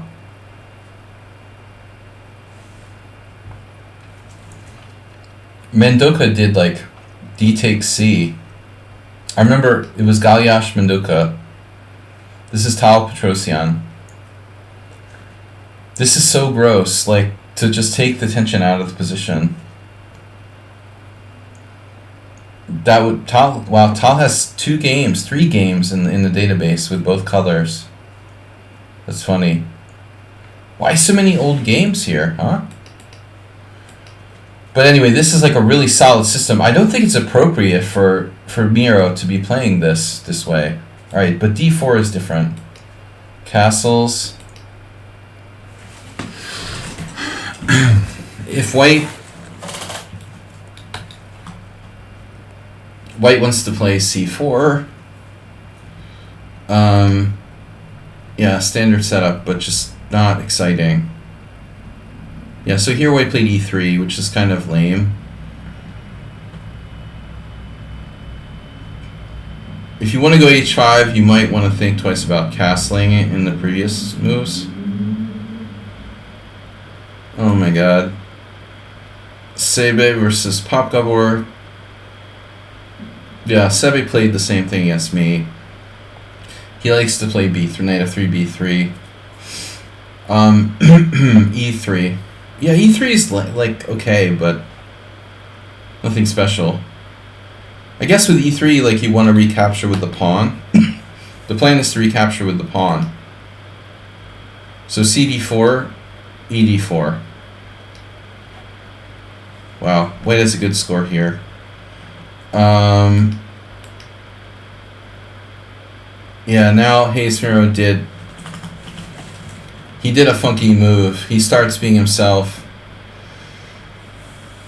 Played by Mamedyarov.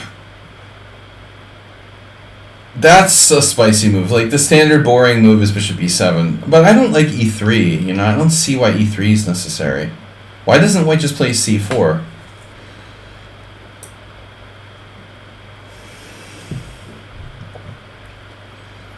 I just don't get, you know... Is White, like, trying to play... Like, does White have an advantage? I mean, of course this is a draw.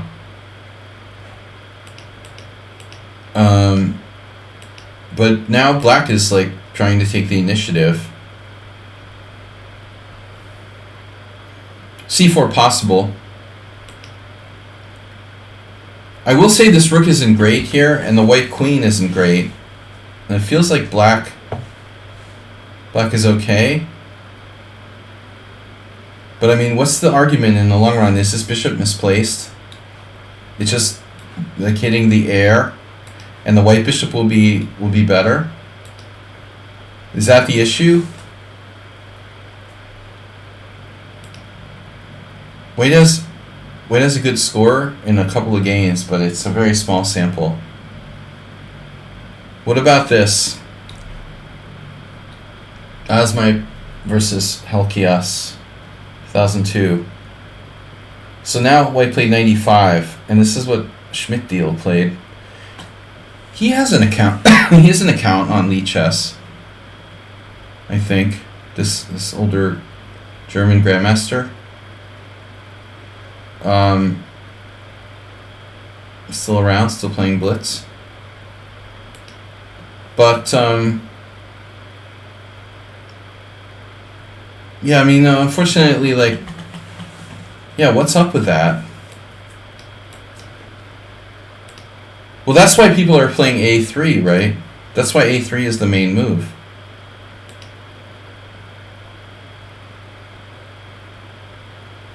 His opponent played knight e5, though. That move isn't bad because it doesn't give black time to play this, does it? Or does it? I don't think like this works, you know, any sort of sacrifice or something. Sacrifice your opponent's pieces. So Schmidt-Deal versus Fuchs. This is 2001. Oh my gosh. A safe and solid move from the crazy Hayes Miro. Well, I mean, the first question we have to ask, the obvious, like, what happens if we take? That's the default move. Take, take. And you can't go here. So you have to go to 97. And now black is a little bit passive. But what is white going to do about it? I guess c4. And this knight is hard to get back in it. Pressure on d5 looks pretty strong. Yeah, I'm not too happy about this for black. We can't do this. So what's the deal? What's the deal with Schmidt-Deal? C takes d4, E takes d4. And Baumgartner, the old Austrian IM, also had this position. Somebody played knight a5. Jesus. Now that's an extreme move. But I can't play knight e8, so Baumgartner must be like planning knight b7, knight d6 or something.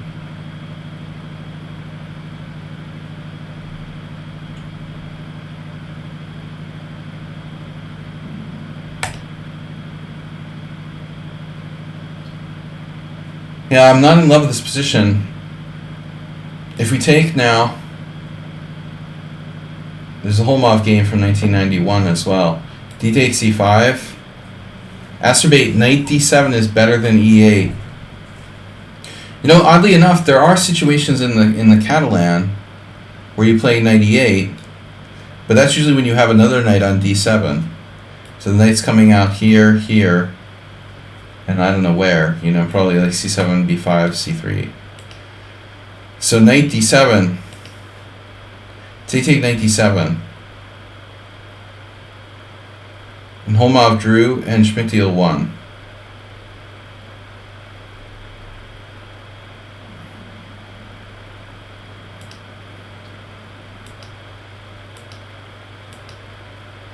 Holmov was a very strong player.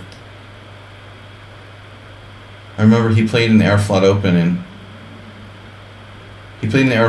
in 2004, and I played, and he beat my friend who was like, couldn't believe he lost to this like 80-year-old grandmaster.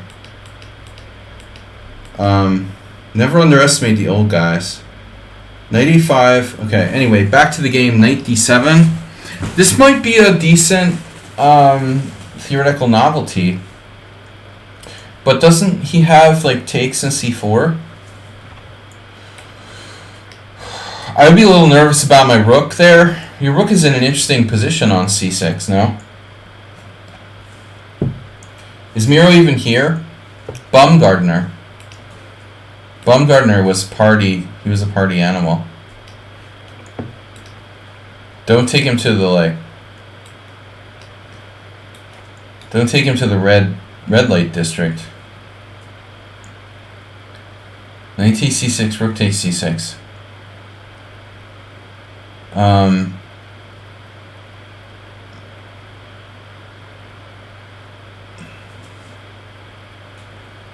No, I was thinking c4. What about that, bro?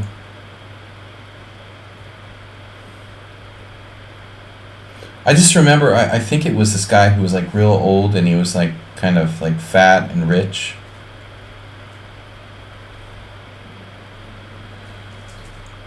You got a sec on d5. I'm not sure if that was the guy. I think I met him in like the late 90s. Knight takes c6, rook takes c6. And then, oh, that was the game.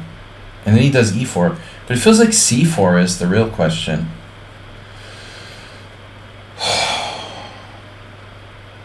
What are you going to do with your, like, d-pawn? You got to play knight f6, right?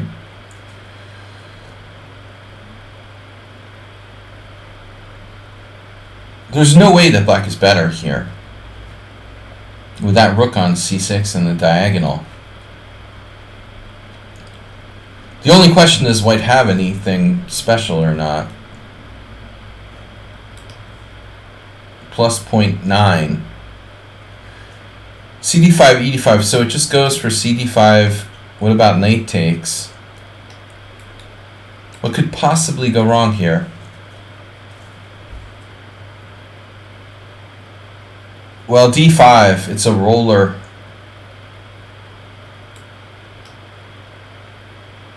So this could get really crazy. Because black has counterplay with like knight b4. Let me see this, computer. Knight takes d5, e4, knight b4. It's not that clear. There's some crazy stuff here. I agree. I think that black should go for this. Wow. Of course, bishop g7, king g7, dc6. Hayes Miro would like this. This is totally up his alley. But instead, white does e4. And I don't know why. I just felt to me like introducing the flank pawn would be more powerful. But there is some... There's something to be said. I mean, the other thing is that d4 is weak, right? Okay, maybe that's the main thing. If you play c4, it has no ramifications, like d4 stays solid. But if you play e4, you lose your protection of d4. So okay, yeah, d5 is collapsing, but d4 could collapse as well. So my question would be, I guess like this, you know. Say he takes. Now, which way do you take? If you take here, it's not so clear, and I don't mean to rhyme. Like, this is seriously not that clear. Like, bishop a3, sorry, I have this. Good luck with that. So, that could be like a hint, you know, black should be looking for. The d4 pressure. But he could also just play the French defense with like knight f6 or whatever. That's what he did. He played the French defense. I don't know, I'm always criticizing Hayes Miro for... He's not here, but I'm always criticizing him for playing like a maniac. But in this case, it feels like he played like really solid. Maybe I've been criticizing him being a maniac too much, but it seems like this position, knight f6 is... I mean, let's ask another question, okay? What about taking on e4? What if we just, you know, do the obvious thing? Say, okay, he takes with the knight and we like retreat. I mean, there is this. This is the only thing that's really scary. You know, this sort of g7 thing, but there is that minor issue.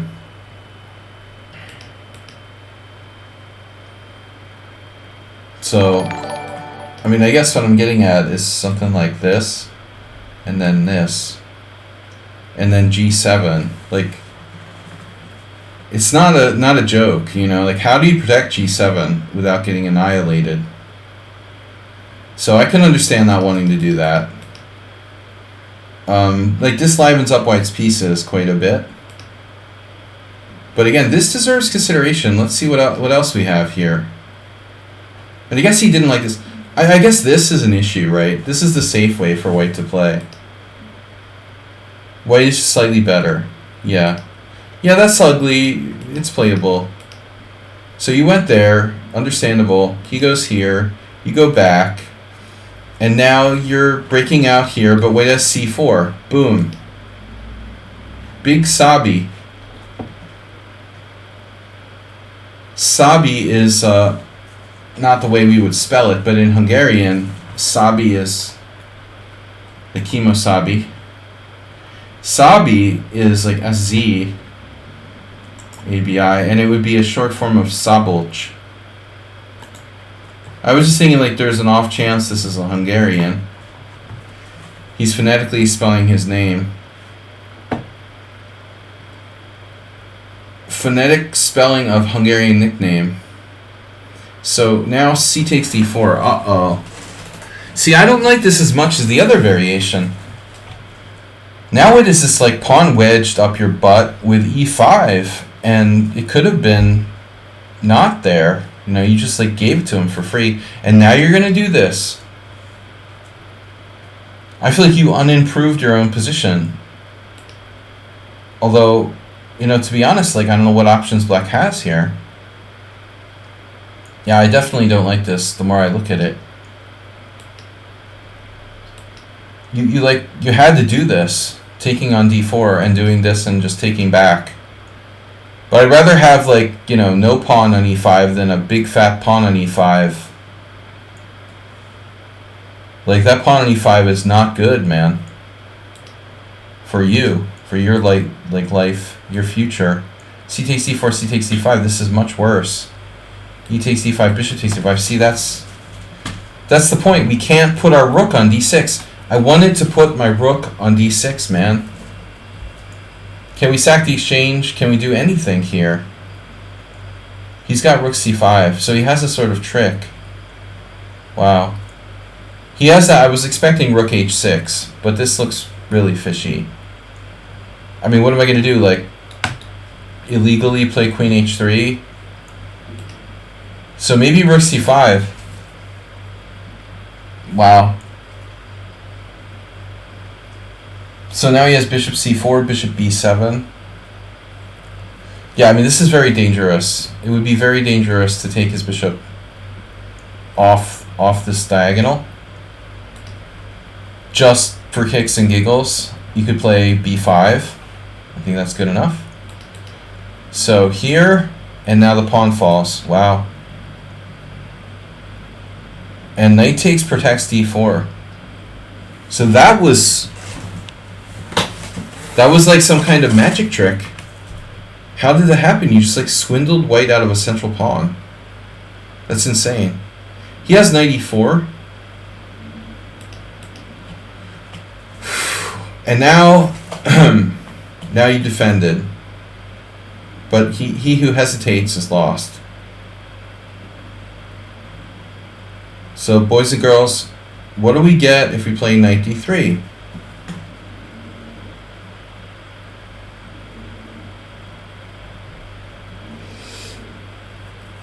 Well, we're losing a rook, right?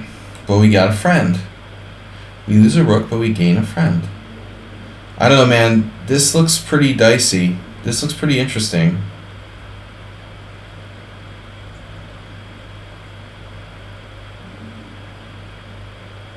I don't know if it's enough. I mean, we could take either way. Wow, it's like winning according to the computer. Holy shit. I would not have been sure about that. Apparently this is totally winning for black. Like, virtually winning. I was actually afraid that we might not be clearly better at all. So he hesitated.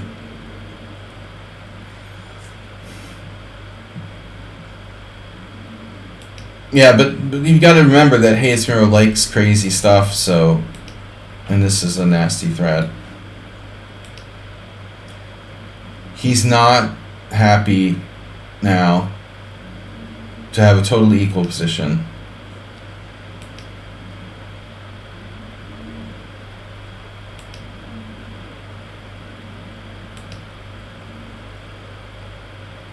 An almost totally equal position.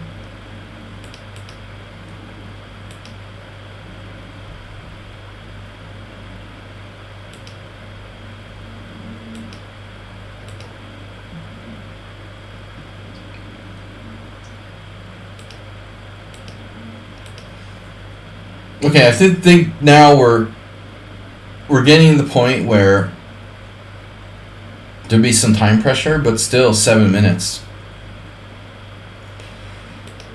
I just know how I feel about f5. I mean, I think like the game is pretty dull now. I'm not sure I would play f5. It seems kind of unnecessarily risky. Unless you really got f4 and you can break up his king side. Like f5, knight g5, f4. But it doesn't work because the pin here.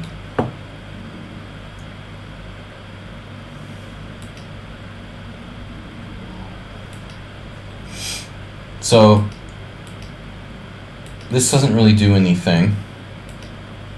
And now we're just fishing. What should be an equal position?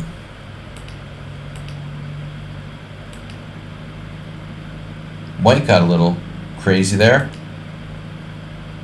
The black rooks are active. It doesn't seem like either side is interested in a draw here. Black has back rank. But the b5 is a threat, so I am very seriously concerned about my back rank plus b5. And suddenly the danger is real. White has space advantage. But it still should be a draw. You got 7th and 8th rank covered. There is a little bit of a problem. I mean, this pawn's being wedged on light squares favors white. Your a7 pawn on a dark square. I'm not sure how significant it is. You might want to trade off the a pawn. You'd like to trade off those pawns. You got to be impressed by white's play, though. He played very solidly. Now he's down to 4 minutes versus 9. Black kind of without a clear plan. But I do think like it's important, to make back rank luft. I see there's a pin though, which could be very problematic for black. But I think, yeah, it's a problem. Like h6, rook c1, and then I don't know which rook to c1, but if you try to unpin, there's a discovery like this, winning a pawn, or desperado. So this is it, rook c1, and white's still better. Damn. He's kind of torturing us now. g6 would weaken our king side, but hold the pawns on the right color. It's getting a little bit unpleasant. I mean, he's going to pin us. Wow, so g5. It feels like black is cracking now. The c6 is weak. Bishop e5, rook e5. Now there's back rank. There's knight c6. And now we're suddenly winning a pawn. Whoa. I don't know. I expected something else. I think this is a position where maybe white has a trick. Knight takes f5, pawn takes here, knight d6. f3 check, king h3. Possibly king f1. Now what does black play?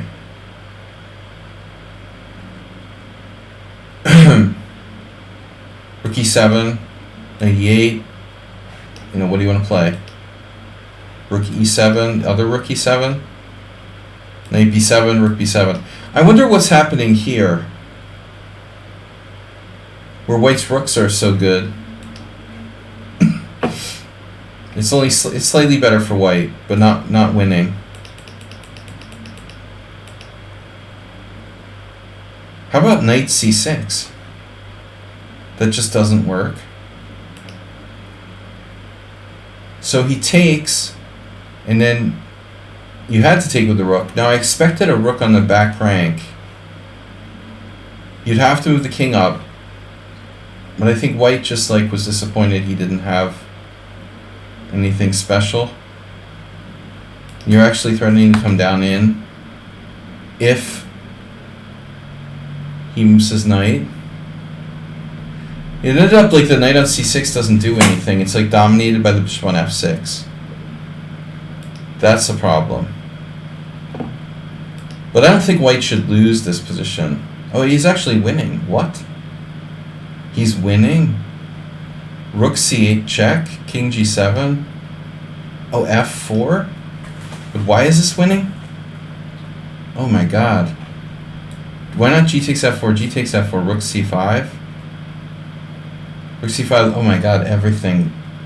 Oh my god, it works. Wow, that's crazy. He was winning. I had a bad feeling about g5. But you're under pressure anyway. I would have played g6, and I don't like bishop h6 and getting back rank mated and stuff either. I can understand playing g5, but he had 9 minutes. Wow, so white was winning. Yeah, I knew the back rank check would be good. But I didn't see f4. But here I assume that black is okay now. I mean, in addition to rook takes b5, you could possibly play rook e2. I just don't see white like winning this position. How is white winning? Even here. I mean, I guess there might be something with the f5 pawn again, you know, like there. Okay, white's not worse anyway after that, but this is critical. You lose that pawn, and suddenly like f5's defended and black is just better. He was super lucky. Super lucky. Maybe the best bet would have been to pin the other way. You have knight a7. He has knight a7. Oh, no. If you pin him the other way, like this way sacrifices your structure, and I don't think that's a good idea. White may well still be winning, but probably better not to let your structure get broken up. This is just white in time pressure now. I mean, a4. I don't think a4 is the idea. I don't even think rook e6 is the idea. I don't know if there is an idea. But I mean, white's knight and rook are active enough that it feels like he should have something. What about check? King g7 and then like rook a8, simply winning the pawn on a7. Black is probably better. Let's just say, for argument's sake, king here, rook a7, rook b7, rook a7, knight a7, king e6, king f3. It's possible also to play g4, but let's say king e6, king f3, king d5, king e2. I mean, what's happening here? Black's better, but it's a draw. Not easy. White's got the serious king problem. Not easy, not an easy endgame. But white actually lost. Rook takes c5 takes here is a bad move. a4 doesn't really do anything. His rook gets attacked. That's forced.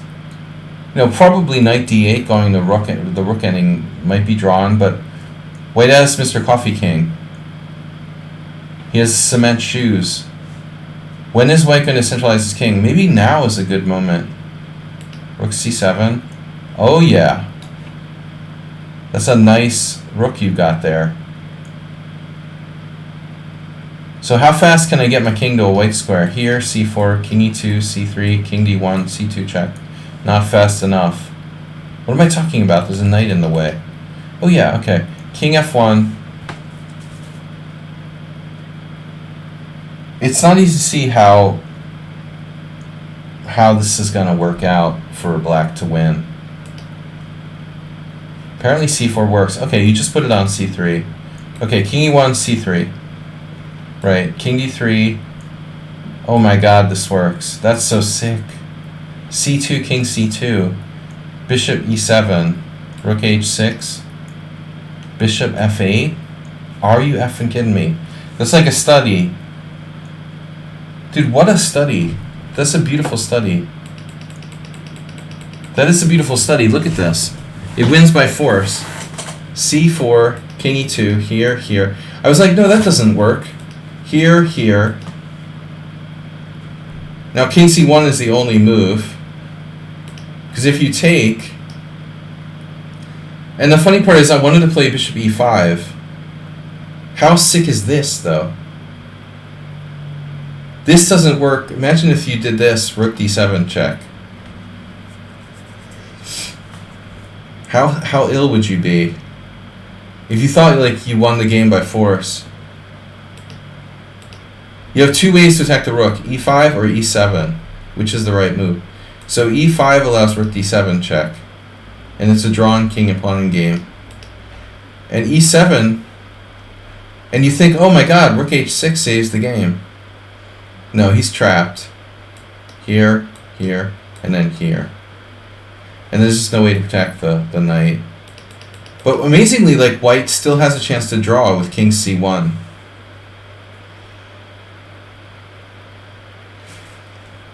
King c1, g4, threatening bishop g5 check, game over. And now white's only move, knight d8 check. Oh my god. This is unbelievable if white holds on here. You have to take it? Holy shit. So you have to take it, apparently. And then the rook in game. King is in the perfect position. Blockading the passed pawn. King f6. Cutting the king off. King e6. How does black win? I mean, we got h5, h4. Rook b5, h5. a5. Now what's up? h4. Oh, the problem is a6, rook b7. Oh, if a6 we have rook c6. So why can't we play like h4? Okay, the computer wants to do it like king f6 and then run white out of moves. Wow. Okay, let's say rook d5, h4. Yeah, I mean, it's a really interesting rook ending. I don't know. G takes h4, rook h7, king c2, rook takes h4. This is fantastic. Anyway, that would be the end of the study. So the game was knight d8 check. And I don't know why Hayes Miro didn't just take. But I'm sure there's a good reason. You got your rook behind the passed pawn. And you could just take. And it's very simple, you know, just like push the pawn. You know, get your king up there and it's easy win. But you play king e7. I guess this wins too. The rook is amazingly trapped. How though? How do you actually trap it? Do you trap it like really slowly? Oh my god, bishop d4. So without bishop d4 you could also trap it like a different way. It has no squares. But how do you actually win it? If you play rook c8, you know, it gets out. You could just push the pawn though. This is the point, I guess. This is easy. Anyway, Hayes Miro, he's not here. He's probably working or sleeping, but that was an amazing endgame. An amazing endgame that you didn't really deserve to win. You hung in there, but g5 was a bad move. You won the game because you played a bad move. Isn't that how it usually goes, huh? Alright guys, thanks for those of you that put up with me today. Don't forget to donate, support the stream. I want to thank 50 for 50. Very generous of you, 50. And we'll be back for NetOgg's Big 666 tomorrow on Friday. I appreciate it. We'll keep streaming here on Twitch for now. I think I'll occasionally do a stream back on Kick, but not for now. Let's just keep it consistently on Twitch. I'll see you guys Friday, tomorrow morning. Thank you kindly, Chess Zebra. Thanks for being a subscriber. Thanks, Asterbay, for the gift subs today. Mr. Coffee. I'll see you guys tomorrow morning. Rapid Games. Bye.